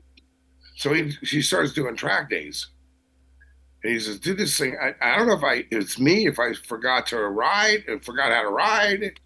I mean, last bikes he rode around Willow was a KZ1000 in like 1979. And he had the lap record. He did 29s on that thing way, way back in the day. So anyway, so he does, I don't know. I don't remember exactly the number of track days, but he does like 3 or 4 track days at 3 different tracks. And he says, this thing is just, I feel like I'm going to crash straight up and down. It's so bad. So I didn't know at the time until later. So he goes, I guess the one track day had some suspension guy. I wasn't even doing this stuff back then. I was just, I forget what I was actually doing for a living. But anyway, so he goes to some track and some guys allegedly set it up. And no better. I don't know whether it's worse, no better. I don't know who it was. Doesn't really matter. But he does another track day organization, somebody else, and they got a suspension guy. So he turns them loose on it. And nothing, still destroying tires. He's got 1.5 inches of unused fork travel on the front end. So then he goes to a third guy somewhere, same thing. They can't get any better. So this is when I first started helping Brady Walker classic track days. And he wasn't really, he didn't really want a lot of sport bike guys. He wants to keep it, all classic stuff. But he'll take your money. So Whitney, not knowing it was me, and I've known Whitney forever. When I worked at Beach Alma on Huntington Beach, we'd go to Costa Champion Honda all the time to get Honda parts. So I knew who he was, him and Lee Fleming. Those guys were fast boys back in the 80s, late 70s. Anyway, so he hears that Brady Walker's got some suspension guy, not knowing it's me. Right? He just shows up. Him and Eric had a ZX10, and Whitney shows up with his R6. Oh, so you're the suspension guy. I say, hey, dude, I give him a hug. I haven't seen you in a long time. He goes, dude, I've had this thing to 3 different guys, and it's scary to ride. Are they like this? I mean, the bikes like this now? And I says, dude, they're like works bikes compared to the shit you rode. So I didn't know. I knew the spring numbers and what they came with. So I looked down at the shock, TTX. He's got a 10-0 spring on that thing. And Whitney's 140 pounds soaking wet. Right? And a 10-0 spring, a 9-0 spring is too stiff. It's not gonna work. So then I grab the brakes like I always do and shove on something, because if you don't have the feel, I'm sorry, I'm not bashing anybody, but I learned just by shoving on stuff. And then a lot of people say you can't do it that way. I don't know how else I don't know any other way to do it. It's just, if you don't have that feel when you're pushing on it, then do something. Don't do suspension, because you can't rely on numbers. If you can't push on something that tell you it needs another 2 clicks of rebound, then all you can do is hurt somebody, guys. You're gonna hurt somebody. So I looked down, it's got 10-0 spring, and it probably had 10-0 springs in the forks. And Eric Gray from Custom Motorsports, he doesn't know. And a lot of guys don't know. He just put on what the guy sent him. So I know, why would they send stock springs, or I don't remember what they were on a Yamaha back then, but it's probably something around 9s, a 90. And you got to remember, what people don't realize is that bike came with passenger foot pegs. Okay, that's why. So anything that's made now, back 20 years, this is where people get it wrong all the time. Anything that's got to pay, even your BMW and your Ducati, the V4s, if they come with passenger foot pegs, they're sprung for a rider and a passenger. Yeah. Not only that, but the linkages are not made for one rider. Exactly. Yeah. So why someone generally, most of the bikes nowadays are, like I said, if it's got a passenger foot peg, it's sprung for a rider and a passenger, and they're not necessarily heavier springs. They just got a bunch preload in them. Yeah. Right. So, and Eric doesn't know. So I said, look, go call up the guy that's saying the suspension that sold you this stuff and tell me you need 8.0 springs, 8.5s maybe, or maybe an 8.0 and an 8.5, somewhere in that range. But an 8.5 spring, definitely less than a 9. So, of course, he calls the guy up that he bought the stuff from. The guy argues with him. Oh, that ain't going to work, blah, blah, blah, blah, blah. And I says, bro, I'm not going to talk to the guy, because it's going to end ugly, because I'm going to tell him what I think. Right? I don't know what springs Terry put on your Suzuki. I don't know either. It just said it's set up for a 195 width. There you go. Sure. And it's probably got 90 or 95 springs. Yeah. And I'm much heavier than that now, but I'm never going to admit it.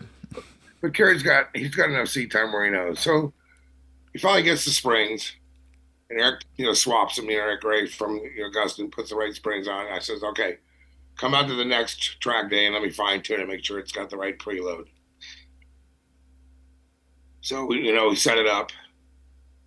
85 spring on the back. I think we went 85s on the front, and you put 8 millimeters of preload. That's like I was taught to start off with 8 mils of preload. You got about 10 mils of assembled preload. Then you got another 8 millimeters of preload. And hanging out with Stig Peterson, the guy that helped Nicky and I. He worked for the Gaulois, Christian Sauron and Jean-Philippe Rouge on the Gaulois 500cc GP team. He was the guy that helped Nicky and I. And he told me that's what they do. You get the right spring, 10 mils of assembled preload, another 8 mils of additional preload, and that's your starting point. It should, if with those numbers, depending on how long the spring is, most of them are 150 millimeters. That should give you somewhere between more than, he said the numbers on the sag in the back, all it says 25 to 35. So you got a 10 millimeter area. Fronts, 30 to 40. And just about everything that's made now in the last 20 years is exactly the same. Nothing's changed. Yeah. Nobody's reinvented the wheel. Because it's roughly the same geometry. So. Oh yeah, I mean slope angles, offsets on triple clamps. They change. The frame flex, electronics. The diameter of the fork tube for a certain amount of flex, triple clamps. Just that's just refining stuff. But the actual how the springs work, how the damping works, that hasn't changed in 25 years. Yeah, true. We've had guys that show up with 20 2000 GSXR 750s, like the Matt Mladen years. Dude, they're hauling ass on those things. They're so fast. Yeah. They're not that far off from the new stuff. But then the machineries and the tolerances and how thin everything became, that changed tremendously. I think I remember watching your podcast with Kerry, and he's talking about the metallurgy, how things have changed, and it's incredible that they're getting, I think it is now. They've got so much data, right? Yeah. The engineers. Yeah. That they already know what size the valve stem needs to be. They already know, how long the valve spring or the valve stem, or the trapped angles of and if you look at all the 4-cylinder sport bikes, and I don't know anything about the Ducatis, I'm not that familiar with them. But if you all the BMWs, GSXR 1000s, Yamaha R1s, and the Cowies, if you measure the bores and strokes and the size of the rods and the cam journals and the valve train, they're all pretty close. Yeah. Right? Because when I worked at Yamaha, when they come out with a new model, like they came out with the R1 in '98, we would send employees over to a Suzuki dealer and buy a brand new GSXR 1000. And we'd bring it back to Yamaha. We'd take it apart down to the cases, and we'd buy a Cowie, we'd buy a Suzuka, we'd buy a Honda, and they do the same thing. So everybody knows what everybody's got. Yeah. So nobody's got any secrets because everybody already knows. So they're learning from the other guys' equipment. So, but anyway, getting back to Whitney's R6, then he had a stroke. We finally got it working. Right? Mm-hmm. And he had a stroke. And thank God it didn't kill him, and he's recovered. He's still not 100%, but he's better. So now he's got this motorcycle that, Attack, Joseph at Attack did a super stock spec, like 132 horsepower. When he now that he got all the suspension, and now he sends the whole bike over to Joseph. They do some trick stuff with the CNC, cutting with the head. I don't know what he does. Suitor slipper clutch, auto blip, oversized radiator. I mean, I think he spent like $25,000 with Attack. I still don't count on auto blips. I don't know what it is. I've had too many false neutrals on those things. Yeah. I've never. It took a while. So we never had any of that stuff when I was racing. We never had quick shifters, any of that stuff. And we finally got I was making some automatic shifters out of some some stuff from Radio Shack. You'd get a timer. So I had like an automatic shifter that ran off the kill button circuit back in '93. And we finally got, remember the KLSs? You could buy. So they came out with the KLS, and the reason we didn't have one because they're like $600 or something. So Nicky had already been on it for I don't know, a year. A couple of years we're using it, on the TZs. And you don't think it does much. It's like, what could that thing possibly do? So, but you've got enough big laps at Willow on the big track. We come down the hill into 5, and your foot peg's on the ground, right? So you go second, third, and as you crest the hill, you hit 4th. And you got to roll out of the throttle a tiny bit to unload the gearbox to shift it, right? Yeah. So I've never ridden anything. I finally went out and finally got a chance to sample it myself. It's like, the tach just bumps. I remember like the first couple laps when I'm hitting the shifter, I go, this is cheating. Because it was like effortless. You know, the bike doesn't even know it's like an automatic transmission. Yeah. So, you know, and they've come so much more refined from after that. And I've never ridden any big street bike, you know, with or a 600 with any of that stuff. You know, I've been helping guys. So that basically, we got Andre on it, and he rode a couple of CRA races, and then like I said, I'm not saying like I was a suspension expert on all these street bike stuff, because I was like starting from scratch again in 2018. I had no experience working there on street bikes. I never messed with them. So then I got the call from James Morse, you know, and Jim Hoskins from Track Experience. They needed some guy. So I just kind of, you know, I'm not a big numbers guy, but I kind of started off and measured them to make sure they were in that range. You know what I'm saying? Like 25 to 35 on the back, or 25 to 35. And I would be a little conservative. I generally set them up 20 and 30 in the back, 35 in the front, because they're track day guys. Yeah. They're not racers. Yeah. Right? So you want to, you know, I was always taught, Stick Peterson says, Steve, you only got a certain number of millimeters of suspension travel. You need to use all of it. The lower you can get the thing to the ground, and you know. The lower you get that bike to the ground, the better it's going to work. You're just going to transition from left to right. You got to get that massive weight down as far as you can. So I've always been a big fan of, you know, you got to use all the suspension, right? You know, if you got, you know, I've seen guys that, you know, they're out there on the track, they come back in and they got, you know, an inch of, you know, or maybe 3/4 of an inch of travel they're not using. I don't, you know, the bikes, you know, first I was riding high in the stroke, so it's not going to turn. It's not going to hold its line at corner exit.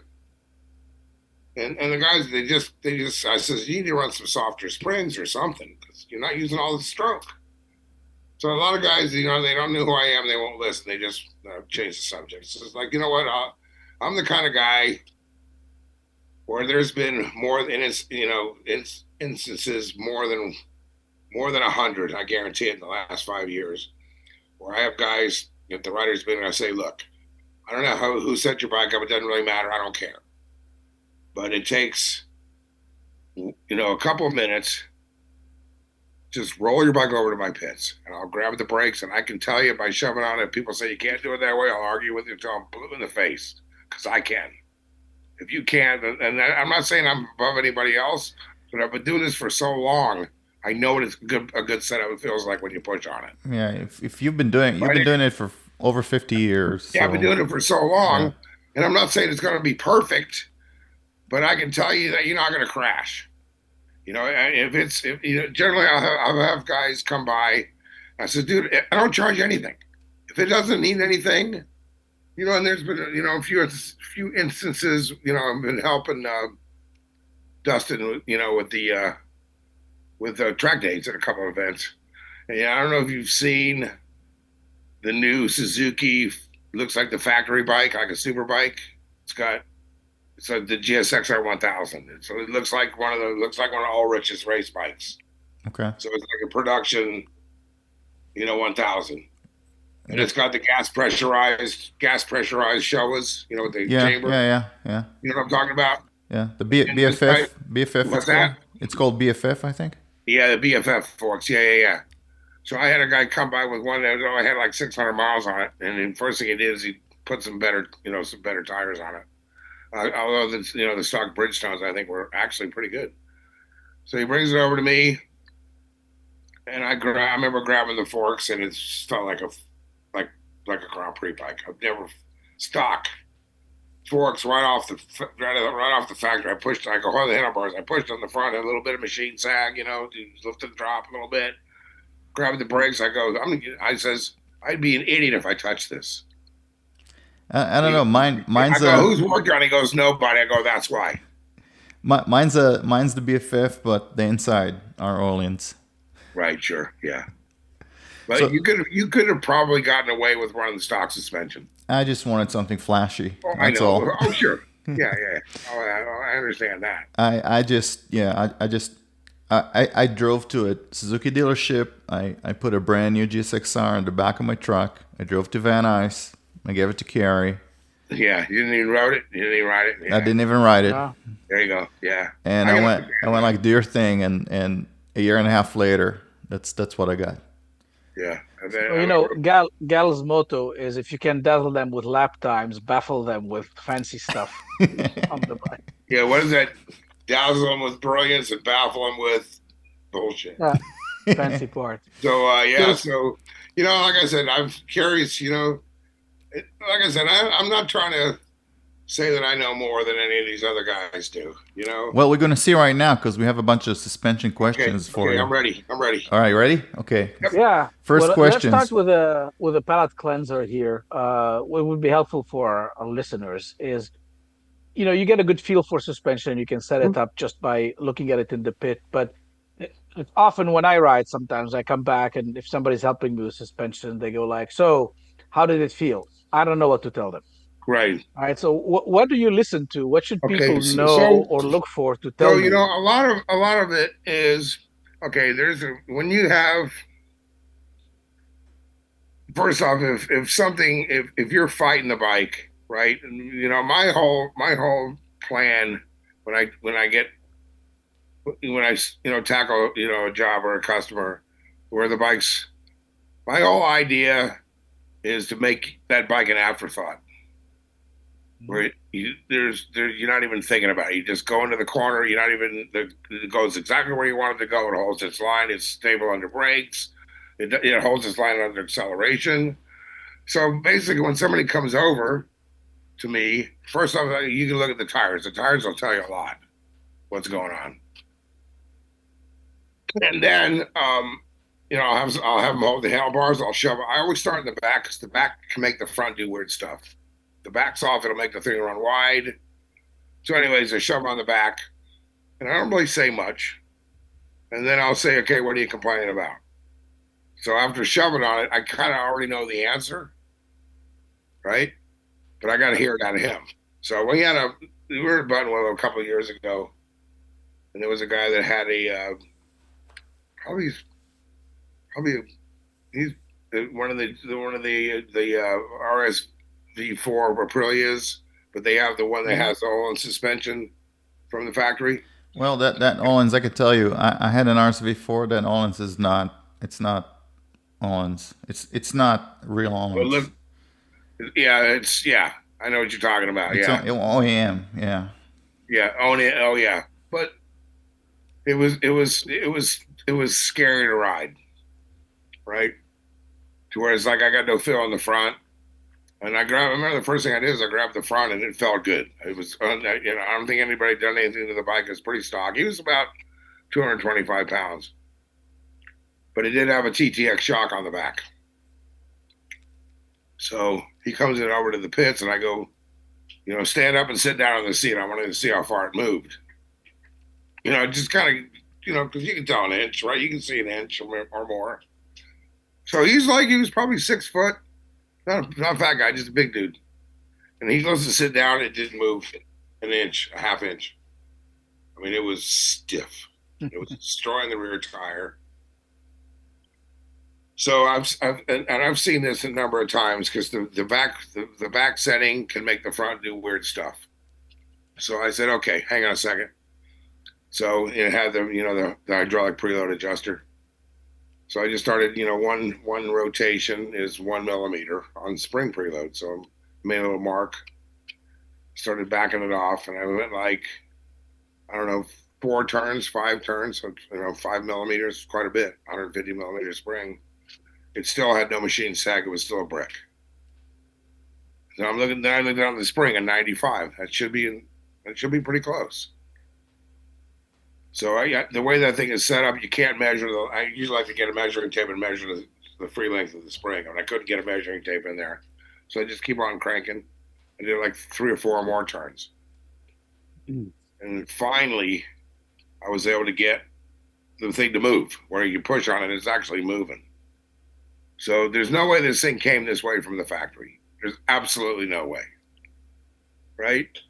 So I didn't measure it. I just, okay, I think and he had, because it had so much preload, the rebound adjusters were like 5 out from all the way in because it's got so much spring force, because it's got so much preload on the shock. So, okay, let me just kind of take an educated guess. So I went like in the middle of the range, I don't know, 20 out on both or whatever the heck it was. And I says, well, it's got like maybe a quarter of an inch of sag, machine sag. You go too much, you get in trouble. But at least it moved, and he sits on it now. It's probably moving 1.25 inches, 30 mils. So he takes off, and I literally didn't touch the front. I didn't turn a clicker. I didn't, it felt good. So there's another guy in line. So I'm working on his bike. They were in Budwillow, and he 20 minutes later he comes back. And I says, "Bring it back. I want to look at the rear tire to see if it cleans up." So he comes back. I don't know, 20-minute sessions, I guess. And he comes back. I see him like a half hour later, and he just pulls back into my pits. And he's looking at he's got a phone, and he's doing his lap times, and he just kind of didn't say nothing. He didn't take his helmet off. He's just kind of looking at me, and it's like, I don't know if he's almost looking, is he mad at me or something? I didn't know. So he goes, I just went 7 seconds faster. And he goes, this thing turns. I've never had something turn that good. He goes, I got so much feel out of the front tire. It's turning easier. It's transitioning easier.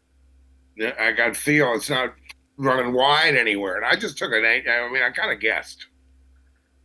And, but like I said, you get that feel. It's probably pushing on something.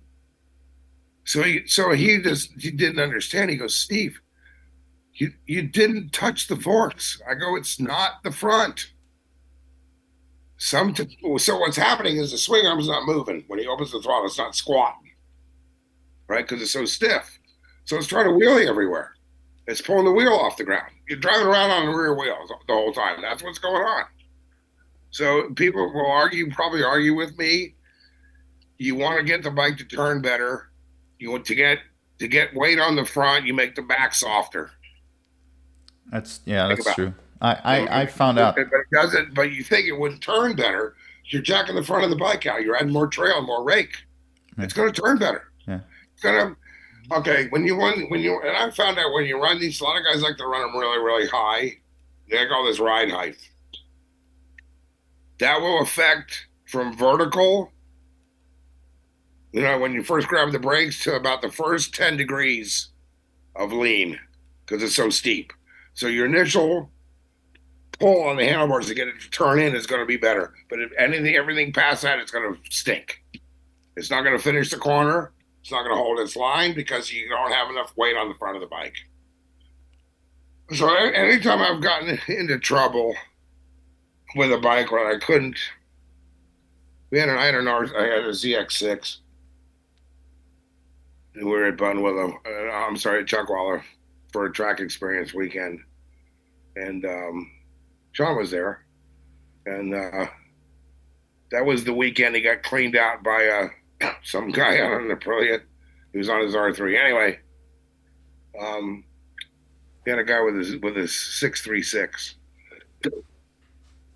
and he was having all kinds of chatter problems in the front. And was stock except for Roland's cartridges and a TTX shock, and he's had it to every suspension guy. Nobody can get rid of the chatter. So I played with it, and I couldn't get rid of the chatter until I go, what's the standard fork protrusion? From the top of the triple clamp, how far is the fork sticking up? Mm-hmm. And he goes, level.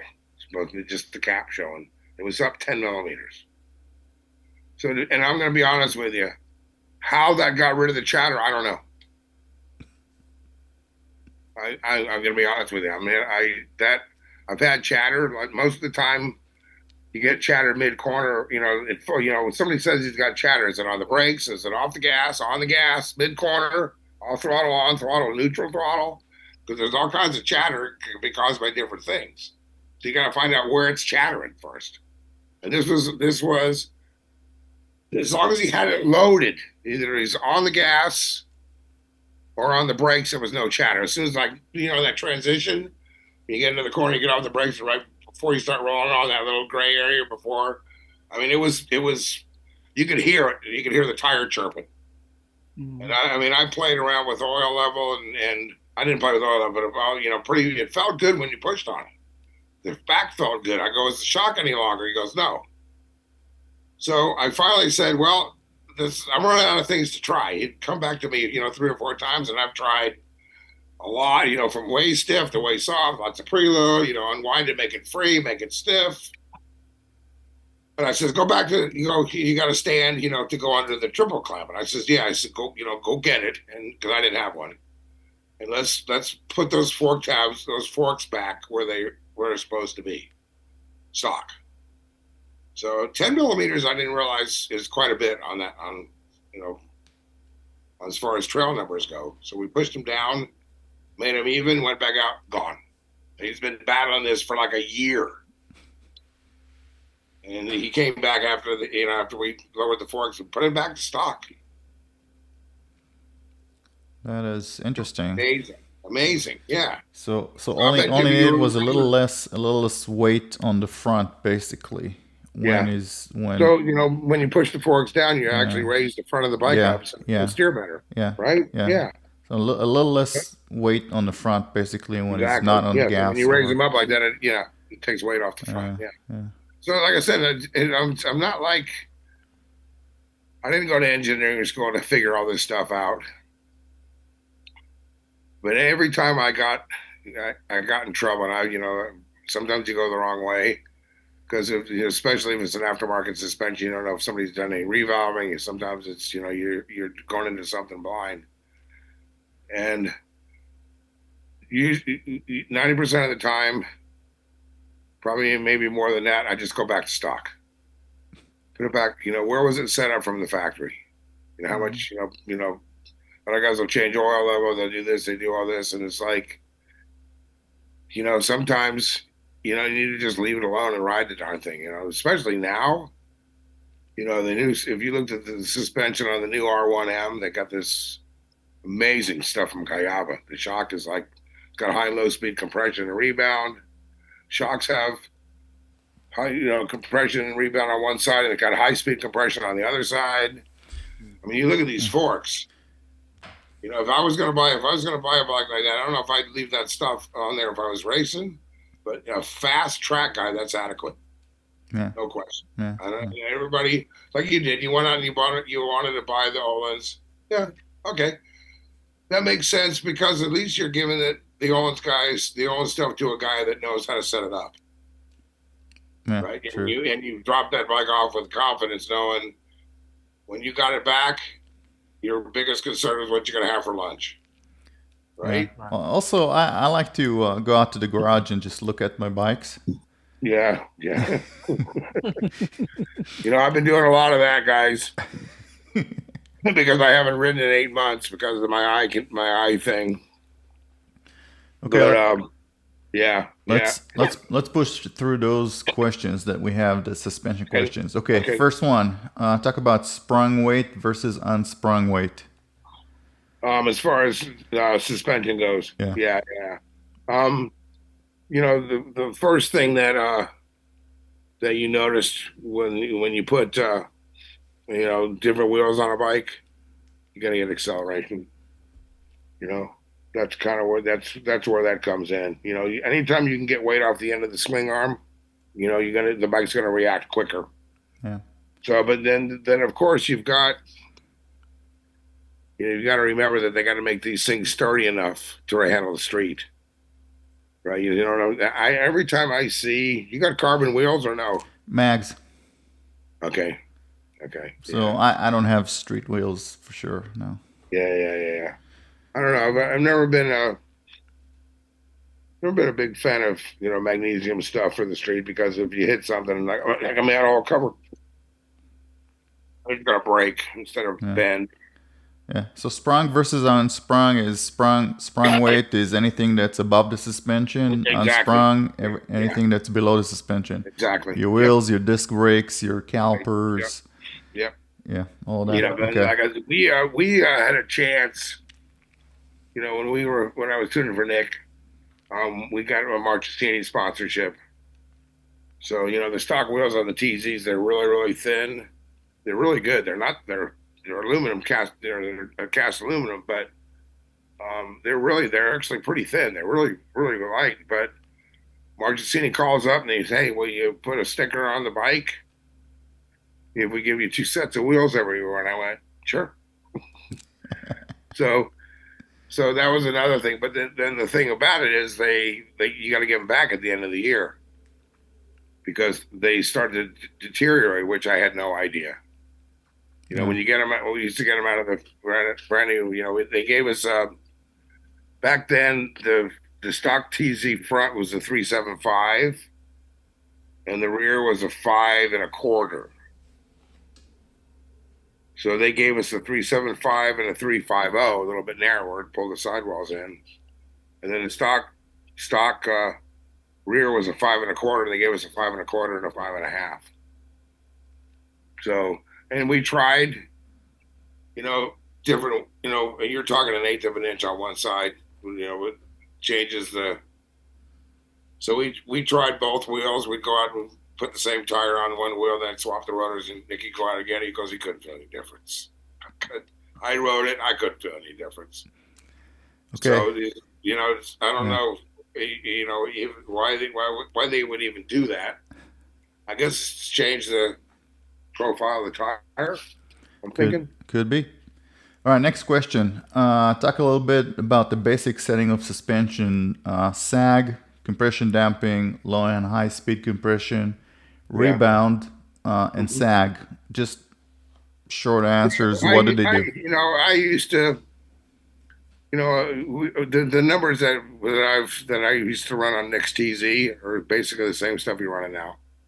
I always, you know, I always look for something, depending how fast you are. But I start everybody off with 30, 28 to 30 in the back. That's static sitting on the bike.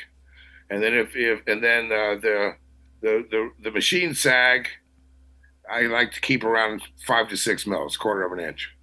For street guys, for racers, it's different. But you know, 95% of the stuff I do is track day guys. You know, I haven't you know gone to the track with anybody. You know, and when you're in the last fronts, 35. You know, and it's hard to measure. You know, free sag. You know, on a set of forks, as you well know. So I basically top it off, get the wheel off the ground, measure from the bottom of the clamp to the bottom of the axle, the bottom of the fork tube, and I try to start off everybody at 35. Or Okay. even if it's something 20 years old, you know, it's nothing's really changed much. And Sure. then, you know, you can look up you know, the clicker numbers from the factory where they come set up, right? And if it's generally nowadays, they'll start you off in the middle of the range. Like if it's got 30 clicks, it'll be 15. And you know, if the guys, you know, it depends if the guy. Sometimes the guys will come in and just tell you what the bike is doing, right? So the first thing you do that I do is see where it's sagged, right? Yeah. If it's got 20 in the, you know, less than 20 in the back, that's usually means it's too stiff. You know, Okay. everybody's going to say, well, that's you know, there's so many variables now, right? So what I've found is you can tell by how you talk to the guy whether he's got experience or not. You know, after 5 minutes of conversation, you know if he knows, you know, if he knows, you know, if he knows what to feel, you know. So what's it doing? So you know, a lot of times I'll say, "It's okay." So you get done with your brakes, you turn it in. As soon as you start to open the throttle, if you loosen the grip on the bars, right, Yeah. does it want to pick itself up and run wide? And generally, when they do that, it's too stiff in the back. Yeah. because it's not the thing's not squatting enough. That's why it's not turning, right? So like I said, you got to ask the right questions to get the right answers. You know what I'm saying? Yep. Right. Okay, next question. Everybody heard the term cold tear, but what does it really mean, and how do you get over it? Well, it all depends. A lot of guys, Alfonso was having some problems with his Aprilia, and he's running I forget what tire he was running, but he's running a pretty soft tire. So I said, well, here's what you can do. You can, first off, you may not have enough force on the tire to generate heat, right? So usually when they're tearing because you're not building any heat in the tire. That's why the rubber's tearing off. It's not planted. So generally, a lot of times, you stiffen it up, put some more spring in it, and go to a harder tire. And everybody sounds kind of goofy. It kind of sounds backwards. Mm-hmm. But you're not going to get any heat in the front. If the tire's hot, it's going to not get. In other words, you can't build heat in soft rubber. It just comes off, right? So I think that's what I'm not sure about what he did for the afternoon, but he ran a softer tire and got hurt. He went from an SC1 to an SCO, and it got worse. So I think he was going to try an SC2. And it's kind of, when you got cold conditions, you want to run a harder tire, it kind of sounds not right, but that's generally what you do. I've seen that more than once. Run a harder tire. Yeah. Wow. So anyway, yeah. Okay. And the last question is, how often should you service your suspension? The oil nowadays, depends on how old the bike is, what kind of oil that you ran in it. The stuff now, when I was helping Jake Feature like 3 years ago, and he's got a stock R1, and I put the thing together, and we run the oil in the shock, the 0 weight. And then I ran, the 5 weight Olin's oil, and it's expensive. It's $30 for a liter, $28 for 1 liter. So I rebuilt his forks at the beginning of the first season. He ran it the whole season. I don't know how many CVM rounds they have, like 5 or 6. And then we'd go out to Big Willow and do practice days. And at the end of the season, he won 2 championships, which is pretty cool. And then I says, at the end of the year, bring the forks back, bring me the shock back, and we'll service it. Just take it apart. I remember taking the forks apart. There was absolutely no wear on the bushings. The oil was still perfectly clear. And this was a whole year, literally a whole year of CVM racing at Chuckwalla, a whole season. And I started off with new stuff. I remember I'm draining the oil out, and it looks like I just poured it in yesterday. So I think a lot of that comes from what kind of oil you use. There's good stuff, and then there's real good stuff. And as soon as I saw it, I was, you can buy Yamaha fork oil, you can buy Honda fork oil that's made by Showa. But as soon as I started using this stuff, I want to use nothing else. I don't know who makes it. I mean, they don't have their own refinery. They're not making their own fork oil, but they got engineers that are building it to their spec, I think, right? So it depends. For street riding, I've got 25,000 miles on my FC09, and we put the brand new shock and the all its cartridge kit on it when it was brand new, and it still feels as good as the first time I rode it. Nothing's changed. So I think maybe a good way to know when it needs to be changed would probably be when the shock starts to feel free, like loose. I'm saying? It was working good, it's working good. Now it feels like everything's gotten quicker. Yeah, the oil is shredded. The molecules are, yeah, that's probably an indication the oil's done. Yeah. You're running out of whatever, It's shredded. There's no viscosity anymore. right, there's no viscosity left, no oil. But do you go that far before you finally change it? Because then what's happening? You're probably wearing parts out inside the shock. Yeah, the seals. The Right. seals, the inside of the shock body's getting Yeah, wear. yeah, So that's a fine line. I'm sure there's a way to. I'm sure Yamaha and all the manufacturers have checked that, right? They probably know. yeah. All I know is we ran the same. I was going to take the Jake's. When he brought it to me after the first season, he won these 2 championships, amateurs. I think he was into the 40. I don't know how fast he was going. I think he was doing 40 high sevens, low eights, pretty good.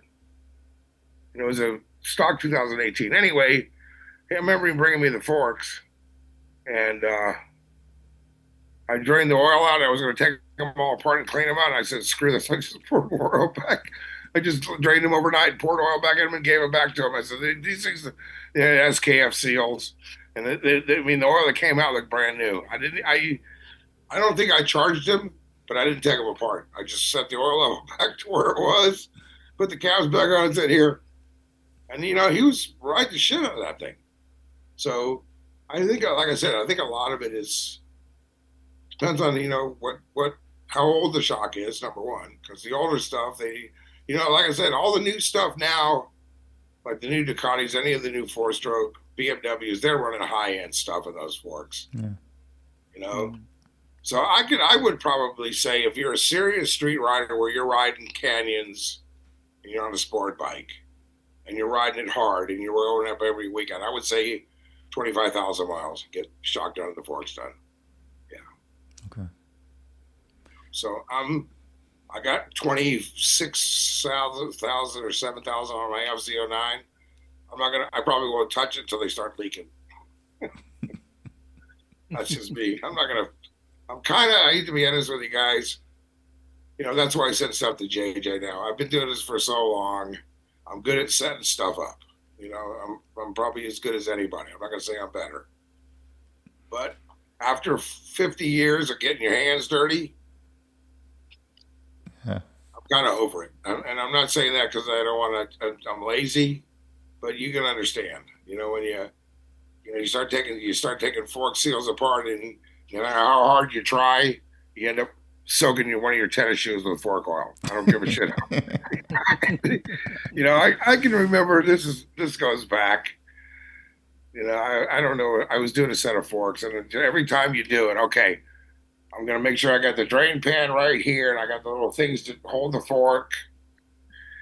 And because it's such a pain in the ass to deal with the stuff, especially when it's old, nasty, really shitty fork oil or shock oil. It stinks. It's black. It's so and everything you touch turns black and smelly. Your hands, you can't get the smell out of your cuticles for a month. So I can remember, doing a set of forks for somebody. I don't know who it was. Pouring bleeding the cartridge, and you got the fork in my little thing, and bleeding the cartridge, and I set the oil level, suck the oil out, put the spring in, put the cap on, screwing the cap on, and take the fork out, and I set it down. One's down, so the other ones are all some, and I just fill it and bleeding it. And I don't know why you remember stupid stuff like this. So I get in with the second one, and I'm standing there. So I set the other fork down, and I reached down to move, and I stepped. It was like a metal, like a pan about size of a pizza, maybe an inch and a half high. It was just a steel tin that I drained stuff into. So as I go to stand up, I stepped on the edge of the drain screw and flipped it up. Oh. And filled. There was oil coming out of my shoelace holes. So I just looked down there, literally covered, soaked my socks. Anyway, I know That must have been fun to clean. Yeah. So that's probably why I don't like to change fork oil that much. But I would, I don't know if you guys agree with it. I think 25,000 would probably be. If you're a fast rider, you're going up Angeles Crest and you're going through the canyons. Yeah, I would do. Yeah, I would do. That sounds about right, I think. I Yeah. I Yeah. I would do. I would do the It'd be fork. interesting to I'd be interested to hear what JJ and Bobby say about that. I wonder if they're in that same line. I would do the fork before I would do the rear Yeah, shock the shock might usually. be able to go more. Yeah. Yeah, Yeah. and as far as track riding, if you're a track day rider, I would say 5,000 miles. Yeah, it'd be interesting to hear those, Joseph and Attack, he does a lot of the shocks over there too. He's very good at rebuilding all GTX stuff. I'm not sure what oil he runs, but they're probably running the old one's oil, right? Yeah. And he's been around and been doing it a hell of a lot longer than I have on these, heavier street bikes, R1s, R6s. So it'd be interesting to hear. I'd like to ask him one day, get his, what would he? Sure, I mean, there's a lot about how fast you're going, how much you weigh. Yeah, But you kind of start you kind of start feeling the deterioration. I mean, oh yeah, after everything, yeah, everything speeds up. yeah, When the oil starts wearing out, it just all the dampening gets free. yeah, yeah, yeah, yeah. Yeah. So anyway, But there's also a question of age. I mean, if you don't do 25,000 miles in 10 years, do you keep them or do you service them? Because the seals are getting old, they're cracking, oil sure, got Yeah, yeah, it's true. True. has an I expiry would I date. would put a 3 year span on it. sure. Yeah, Yeah, that Right. sounds about right. Yeah. Yeah, I think. interesting. Tell Yeah, us. and then of course, now they got the SKF seals came out. They've been around actually longer than I actually thought. So I don't know if Kerry used those. Probably, I bet he did. Kerry knows about that I stuff. don't know. It just reduces a little bit of friction. Tell Thing up. us. Tell us Yeah. about your medical condition. Um. I was wearing glasses when I was 6. I was 6 weeks uh, premature. So I don't know if that had anything to do with my vision developing because my sister's perfect vision, my brother's perfect. My brothers, they're both getting a little bit older now. My sister's 2 years older than me. My brother's 4 years younger than me. But my grandmother had cataracts, and and it was actually okay. I got LASIK, which kind of helps to correct the vision. And then there was some other laser thing that I got done probably 10 years ago. And now it's getting to the point where, when I first started wearing contacts, if they were hard contacts and you take them out, but you had to clean them all the time, take them out and, squirt the solution. And now you just leave them in for a week and throw them away. But after 3 or 4 days, it would get cloudy, like because they get films on the inside. So you take them out, you soak them in this solution. I did this for 20 something years. And then you put them back in. It's like, and it's still pretty pretty foggy. So you go get a new lens, because they've been in for a couple of days. So you just put another lens in. It's still the same. And it's like this is getting every year. And it's so progressive, right? It's kind of like, when you turn pro and you're finally running top 10 with the big guys, and all of a sudden you're running top 5 and you don't know how you got there. You look back and try to point a finger on how you all of a sudden and Sean's the same way. This last season, he beat guys, the first couple of years he was doing this. There were the guys that, Dylan Schwartz and Peter and all these guys. He couldn't hang with them if he tried. And it was funny because later towards the end of the season, we're driving back from wherever, New Jersey or someplace. And I can see it. He's flying.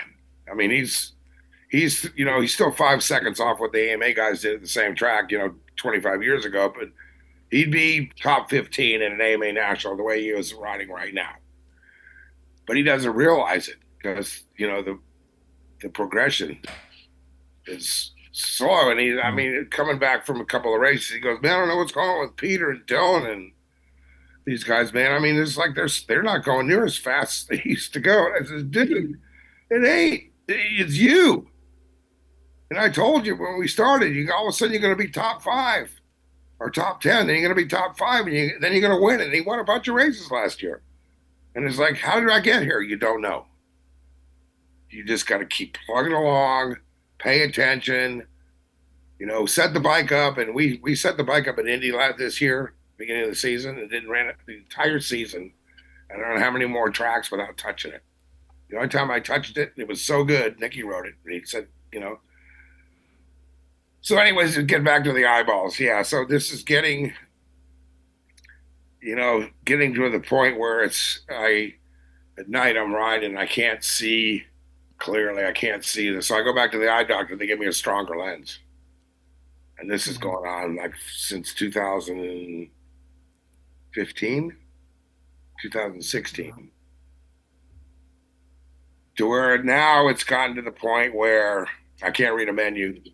This is like 5 years ago. I can't read. It's getting darker because the lenses are getting so cloudy. They're not letting light into my retinas. So I've actually talked to a couple of doctors. So where we are now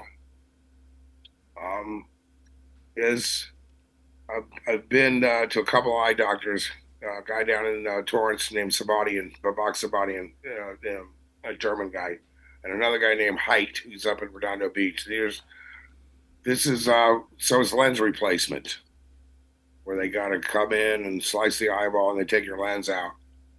But the issue that I have is I have astigmatism. I don't know if you're familiar with what that is. So your eyeball is not round; it's like egg-shaped. Yeah. So to make a lens, you could get a standard ocular lens, correct? So it's to get a prescription for a contact lens or eyeglasses. And so there's numbers, but it's not going to focus. It's not going to. You're going to be focused. One part of your eye is going to be focused. The outer ring of your eye is going to be out of focus. So it's going to create, weird stuff. So in order to do that, they have to make a special lens for the shape of your eye. For the shape of your eyeball, because my eyeball's not round, and one side's worse than the other. So I've been to two doctors. Before I've got this new guy I'm going to see on Tuesday. And things have caught. He says, Steve, there might be a way we can get around it, because the lenses are $600 a piece. Mm-hmm. So you got to basically, they go through all the stuff. They get the dimensions of the eyeball. They send that stuff to Bausch and Lomb up in their headquarters in Toronto, Canada. They make the lens. Then they ship the lens down, and then we have the surgery to put it in. Yeah. So at this point, and so I tried to do this 3.5 years ago with Sabadian in Torrance. So it's like you go look through a half a dozen. It's not like getting a regular eye exam where you just they switch the lenses better, clearer, sharper or worse. This is like they map the inside of you, the shape of your eye, the shape of your retina, the shape of your cornea. I mean, the exam was 2 hours. I go from one room to another room, and I don't know half the stuff that they're doing. Millions of dollars worth of testing equipment. So we get all done, ready to go. They're I had the health net. I'm paying $900 a month, because I'm self-employed. You got to have private insurance. Because Medicare, they don't send you anybody that's, that knows what they're doing. You're dealing with my eyes. I can't see now anyway, right?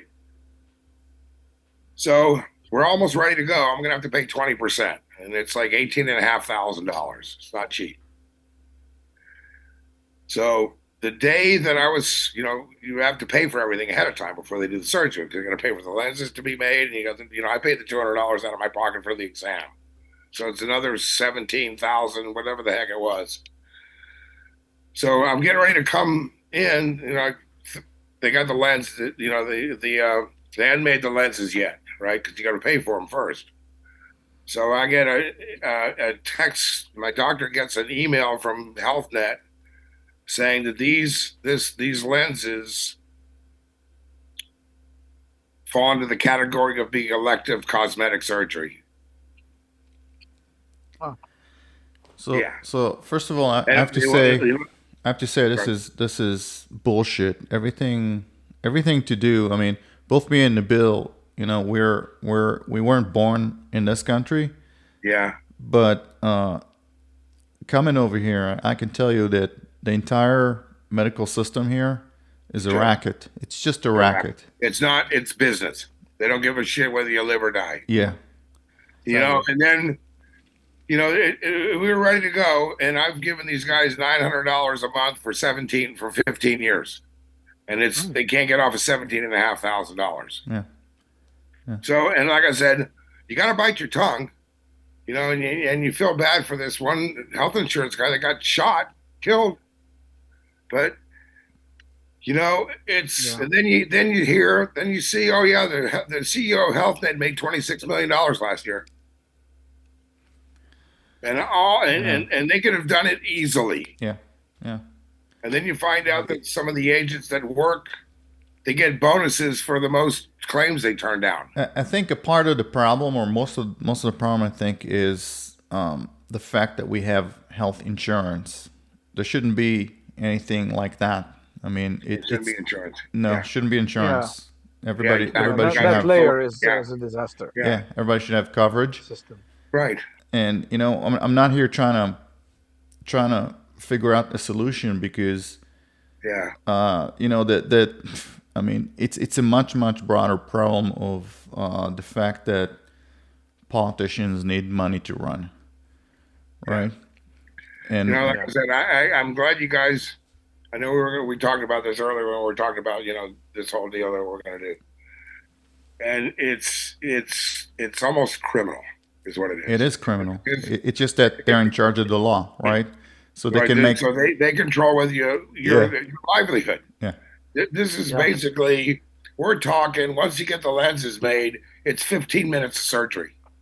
They make one incision, they pull the old lens out, they slide a new lens in, a couple of drops of surgical glue, done. Right. They're making them now where they're synthetic. You know, like some of the old days when they first started doing this, your eyeball might reject it. So they've got whatever they're making the lenses out of now, it's synthetic stuff. Your eyeball doesn't reject it. Try to reject it so you don't get infections. Yeah. And this could be, you know, and I was so gung ho because I'm going to get to see again because my vision was good, you know, with the right lenses. But now I was at .950 lens on the right side. 0.95 if you're not familiar with contact lenses. I was 750 on the left, 950 on the right. Wow. I mean, that's like I can't see. I mean, I'm blind. So what you did is someone else started. It's not a. Sean actually started it. Yeah, it's not a GoFundMe. What is it? It's not a GoFundMe. It's called Angel Link. Angel Link. And the company's run by a bunch of gals. They're in Florida. Okay. And they don't work on percentages like GoFundMe gets. They get like 20%. I mean, that's a multi-billion-dollar company now. They're making money hand over fist. Yeah. These guys specialize in, you know, when you get a hospital bill and what your copay is like a huge amount of money where the family's going to lose their house because they don't care. If you don't pay the copay, they'll just take your house away. Yeah. They don't give a shit. Yeah. You know, I hate to be this rude, but it's criminal what these guys are getting away with. So they raise money. There was this 18-year-old gal. If you get on their website, angellink.com, it's amazing. The girls, you actually talk to people. If you ever try to do anything on GoFundMe, it's a nightmare. Mm-hmm. So I mean, the girl's Kathy. She calls me, sends me text messages. We talk all the time. I sent her. Nice. I told her about this. Hopefully, she's watching. If not, I'm going to send her the link so she can watch it. Because I told her I'd plug her. And we'll put a link on the link as well. So you can, and then the Champ School guys put something up. I don't know if you guys saw that. Look on Champ School, and they put a really nice thing in there about me. Yeah, I saw it, and also in they sent that link. Yeah, Champ School. A couple of nice pictures and talked about all the stuff, you know, that. And then they sent that over to John, Road Racing World, and he posted it on his deal. So, yeah. Like I said, the easiest way to get on it, I think we're like, I haven't looked at the number lately, but I think we're past halfway what we need. Okay, so right? you're going to get there pretty quickly. Yeah, you know, I think we're going to be okay. So, like I said, and the other thing is this Dr. Height. I'm going to get him out there so everybody knows who he is. Really nice, super nice guy. Been doing it for a long time. He says there's a way, and we already spoke about it, where you might be able. There's ways of working, or these guys all work on a big website. They all work together. There's a big circle where these guys communicate. If they come up with something that works, they tell their buddies. Okay, we tried this, it works. It was like saving the, blah, blah, blah. Yeah. So basically, to get these lenses made, it's still going to be $1,200 for the lenses. You can't get around it. $600 a lens. Bausch and Lomb's not going to give you a discount. Sorry. But now that I'm going to see him on Tuesday, he says we've been doing stuff where lenses are a certain diameter, right? And he says a couple of guys that have astigmatism, they're using a 1 millimeter bigger diameter lens. And I don't know the science behind it, but he says we gotta see how much astigmatism you have. You might be able to get away without it. And so if I can be 95%, Yeah. right? Yeah. I'm okay with it. It's If I still got back in action. if I got to wear reading glasses, But you should be 100%. well, like I said, like I said, I'm just if I can come with, like I said, it's not like I got a little bit of money saved up, and I shouldn't have to. It's the principle, guys, right? You've been paying insurance all your I've life. been paying insurance for 50 years. You've been paying taxes all your life. My whole life, and it's nothing. This is the only country that I know that has enough money, for free healthcare for everybody. Yeah, free healthcare for everybody, and they just don't do it. Yeah, different priorities. I remember George Carlin. There's a big club, and we're not in it. Yeah. Yeah. So I just checked the Angel link, and there's a search bar. So even if you just entered like Biganski or your name, the campaign pops up. Yes. Yeah, it'll probably, if you put, I think they titled it "Help Steve Regain His Vision." Yes. So we're gonna post. Yeah, we're gonna post it in the show links. We're gonna put it on the blog. When we spoke a month ago, it was, and I got interviewed a lot, and I'm not like I like to yak, but I try to keep things, real. You know what I'm saying? And I mean, there are some people out there that don't like me because over the years, if I got a problem with you, most of the time you're going to hear about it right away. And I can, my girlfriend can tell you, I'm going to die of something one day, but it's not going to be stress. Right? Because if I don't carry stuff around with me, I know as soon as I met you guys for the first time, I knew you're real. There's not going to be like a show for just for publicity for all three of us. It had nothing to do with it. It was we're doing this for a purpose. Yeah. Right. Yeah. Maybe get me a little more recognition for the stuff that I do. It's not rocket science. We're not going to the moon. It's simple. It really is a lot more simpler than people. We're just trying to get you healthy again and working again. I think I'm like I said, I got a doc. I got to be there at Heights Place at 10 a.m. Tuesday. Okay. So I think what we'll do is I'm gonna keep stuff on. Keep my keep things going on my Instagram on track suspension, Steve Biganski thing, and like I said, let everybody what's going on, and it doesn't have to be much, guys. I mean, you want $20, $20 here, and the way I looked at it, if I can get $100 out of 200 people. There you go. You go to McDonald's. You don't get out with $20 anymore. It's $30-$40, right? So, it's funny. They have these really neat little hamburgers at the gas station, right? And it's like a cheeseburger bacon. They're processed. They're these paper bags, but it's real beef. It's not processed stuff. And I bought one the other day, and I put it in the microwave. Put a little ketchup and a little mayo on it. It was better than anything I ever had at McDonald's. And then it's $5. Go buy a Big Mac. Go see how much a Big Mac is now. Yeah. Like a Big Mac meal is what, $13 now or something ridiculous? Yeah. Things are so like I say, guys, this is great. I mean, it's I hope I haven't bored too many people, but no, it was lovely listening to your stories. It's sad that it's gone to this. Don't worry. If somebody that people that never experienced having eyesight where you can't see, it's terrifying. Like, Yeah. Sean and I were flying back from one of the races last year, and I couldn't even read those gate numbers. And if he got too far away from me, I got nervous because I may lose him. Don't don't I don't can't don't recognize. stress out. You're halfway there. Yeah, I know, You'll I get there know. Get pretty there. soon. Yeah, I know. You'll get there pretty Thanks, soon. thanks to you guys for making everybody aware of it. So Yeah. Now let's finish on a positive note. You've been sending me texts about Mr. John Wick. yeah, How yeah, did we're how, not. how did that connection got made? I've been in contact with him on and off. He's been sending me DMs. Um, we'll see. I don't want to say anything because he's got his PR people and. Oh, did I spill the beans too soon? No. We're good. We're good. Okay. I approached the guys a long time ago, and because they to see if they wanted any help, with their Moto America deal, and they kind of said yeah, maybe. So they're not hiring anybody right at the moment, but I can't see anything either. So Hopefully, all these things will come together. I at the wouldn't same be any time. use to anybody. And I talked to Robbie, Peterson. He's got he's tuning for Cam this year, his son, and they're on the Josh Aaron's old Ducatis.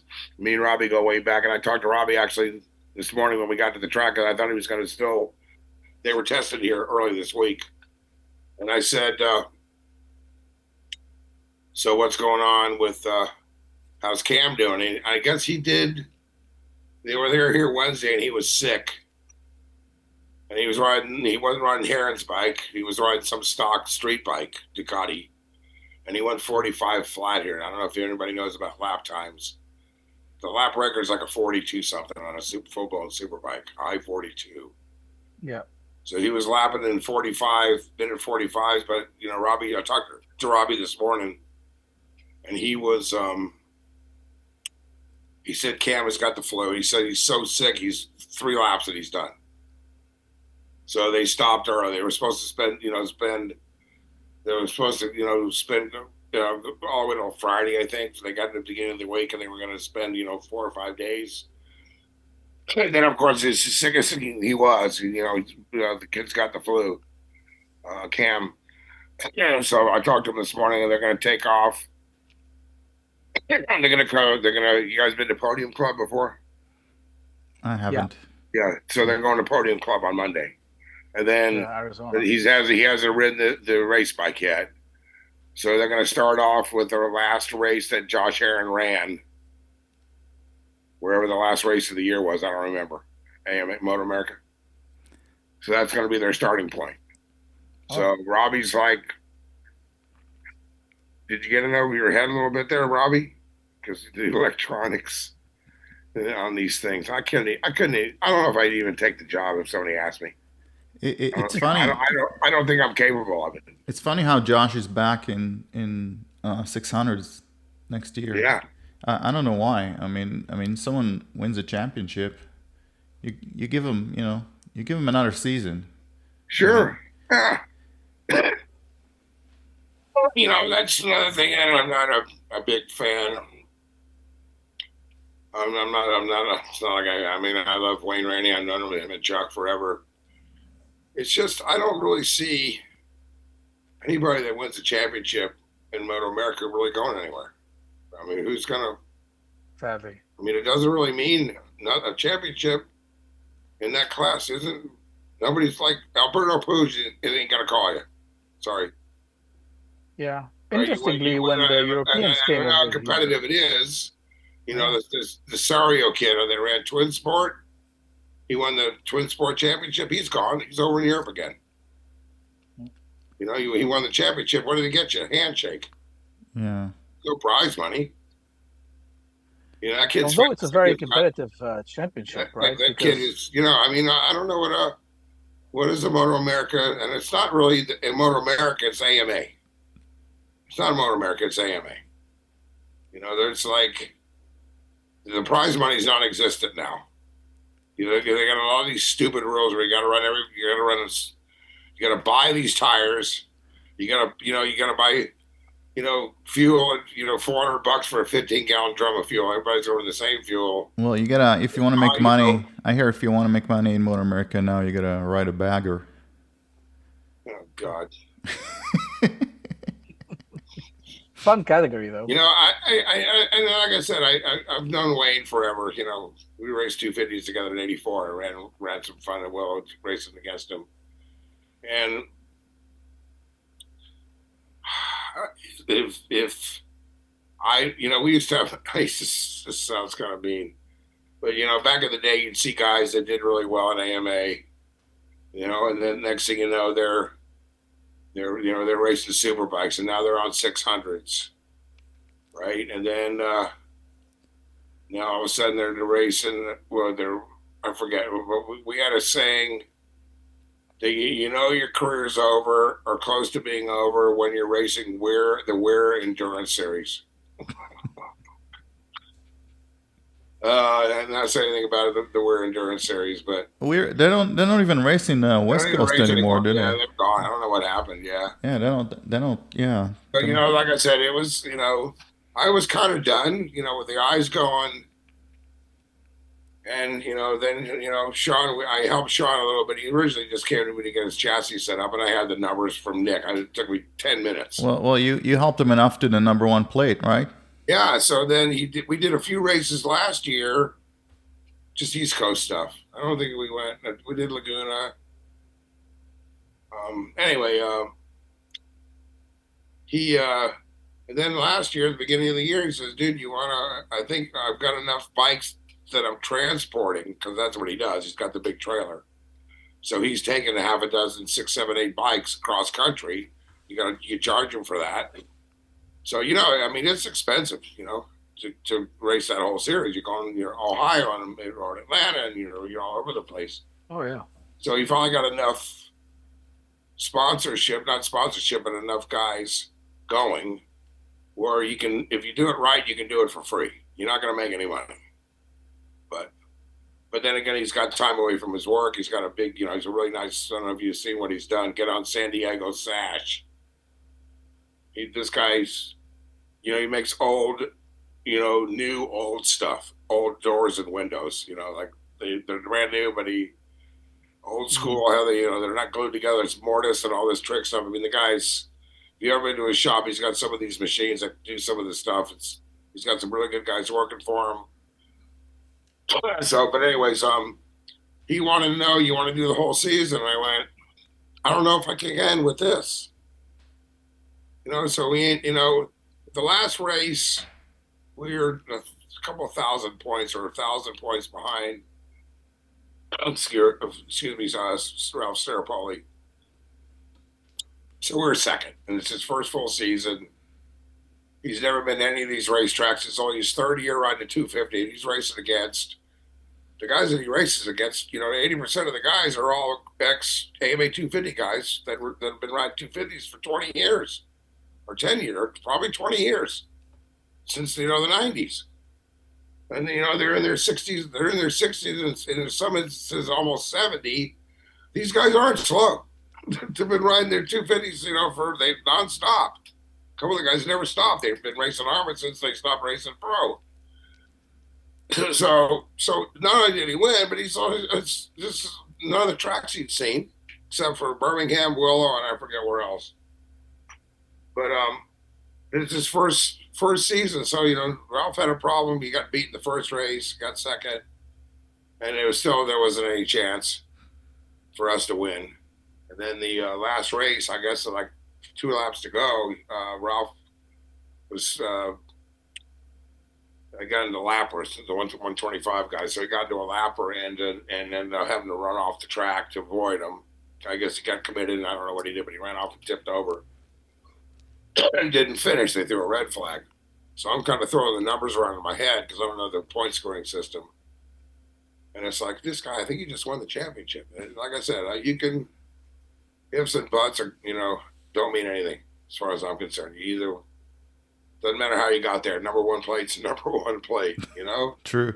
So I didn't know the point structure because, you know, Dylan Benjamin, the other guy that goes from Northern California that races with us. I guess you throw out the 2 lowest point scores or something. I'm not sure. I don't know the score point. Yeah, so I don't either, but he does because he's been racing Armour for years. So he got on his phone and got his calculator, started pushing buttons, and he goes, "He's champion by 25 points." And I went, "No way!" Right? Who'd have thought? Right? And but he didn't want to believe it. So I was like, "No, there's no way. I want to see it. I want to see it from Arma." So I think we're on our way back.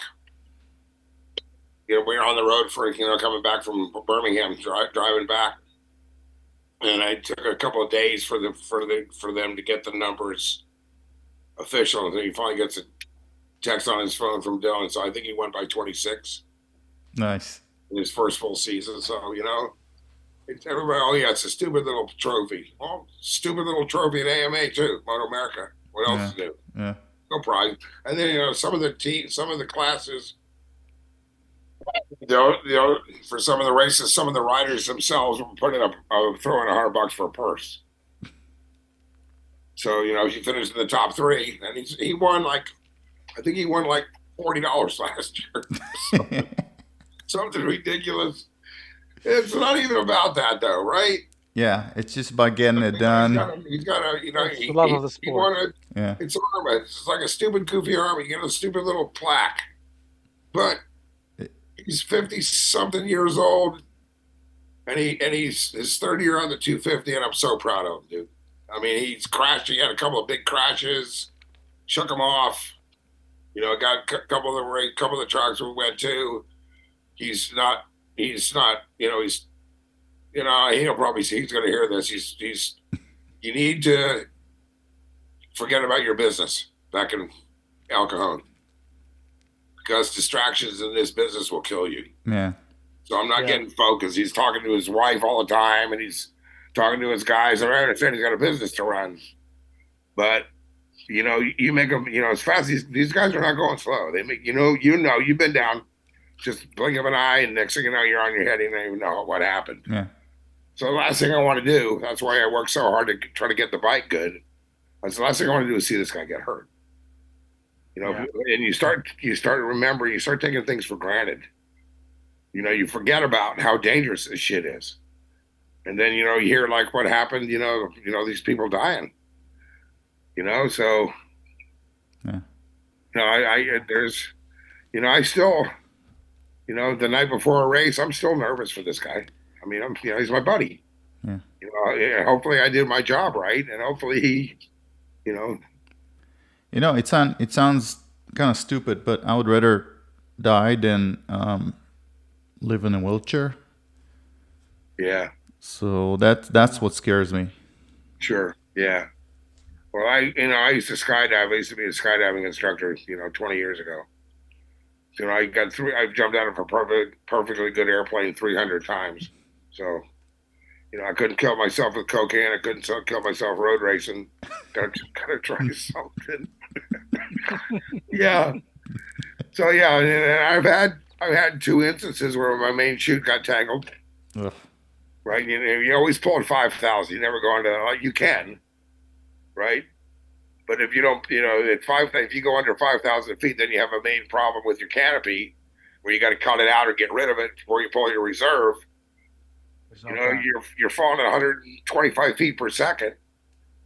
You run out of space. I mean, there was a couple of times, one time where the chute, you pull it, you go on at 14,000, about 4 miles up. So you get close to 5 and you pull it before 5,000. I mean, you can go under that. We usually pull higher so you get more sailing time because there's sails.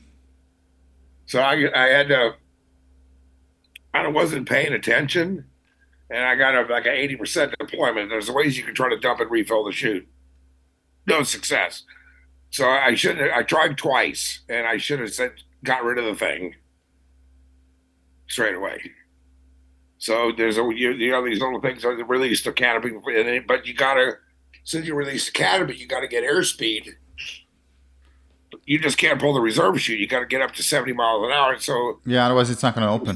So the drag chute pulls the canopy out, right? So there's a little buzzer thing on it's a altimeter thing around your wrist, and when you get under 1,000 feet, it starts going woo woo woo, buzzing on your wrist. That means it's fucking. You better fucking get something done. And then you can download all the altimeter stuff when you get on the ground again. And the secondary chute opened 450 feet above the ground. Oof.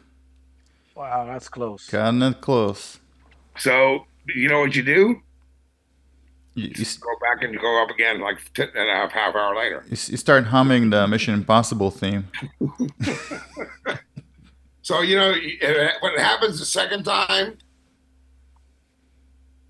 right, and then you ignore it, then you're an idiot. Say it. And it happened twice, and then it happened the second time, and I got out of it a lot more room to spare. And it's like, you know what? That's kind of stupid. All right, and at that tone, and at that tone, we're going to finish the episode. I want to thank Sean for helping out with the technical issues. And that was another episode of Edge Grip Podcast with Steve Biganski. Go to the link in the show notes. Go to the link. We're going to put it on the blog as well. Just whatever you have in your on your credit card, just give out is one of our own. It's a small community, and it's unfortunately getting smaller and smaller every year. So let's help this guy come back and keep working and keep helping us on racetracks and making us better riders and safer riders. So I appreciate it. I really appreciate it from the bottom of my heart. It's been fun. Fun here too. Yeah. Fun having you. So what we got to do is when I get my eyes fixed, we got to all meet at the Shell station, throw a Red Bull down, and head up Angeles Crest. It's a date, right? Not now. I don't know. I live in Vegas, so I'm not. Okay, well, you're gonna have to. Wait. Okay, so I guess I'm driving. I guess I'm coming out to Vegas. We're going to Pahrump. Okay. You got it. With the track experience guys. You got it. I've been there twice. I can't say. Sean wants to go. Yeah, I can't say I'm a big fan of the track. I can't say I'm a big fan of that track because I think it has way too many turns. It's very technical. Yeah. And it gets very dusty over there, and it's more for it's the Corvette experience. Okay, gotcha. So, but I'll ride it again. It's not bad. All right, guys. Thanks again. I enjoyed it. It's been took a little bit longer than I didn't mean to get into too many stupid stories, but some of them were okay, I guess. But we'll cut most of them out. Don't worry. We enjoy it. We're gonna make 3 episodes out of this. I'm just kidding. All right, boys. All right. Thank you guys for listening. All right. Thanks again, guys. Thank you. Thank you, man. Have a good one, Steve. Bye. Bye. Be well.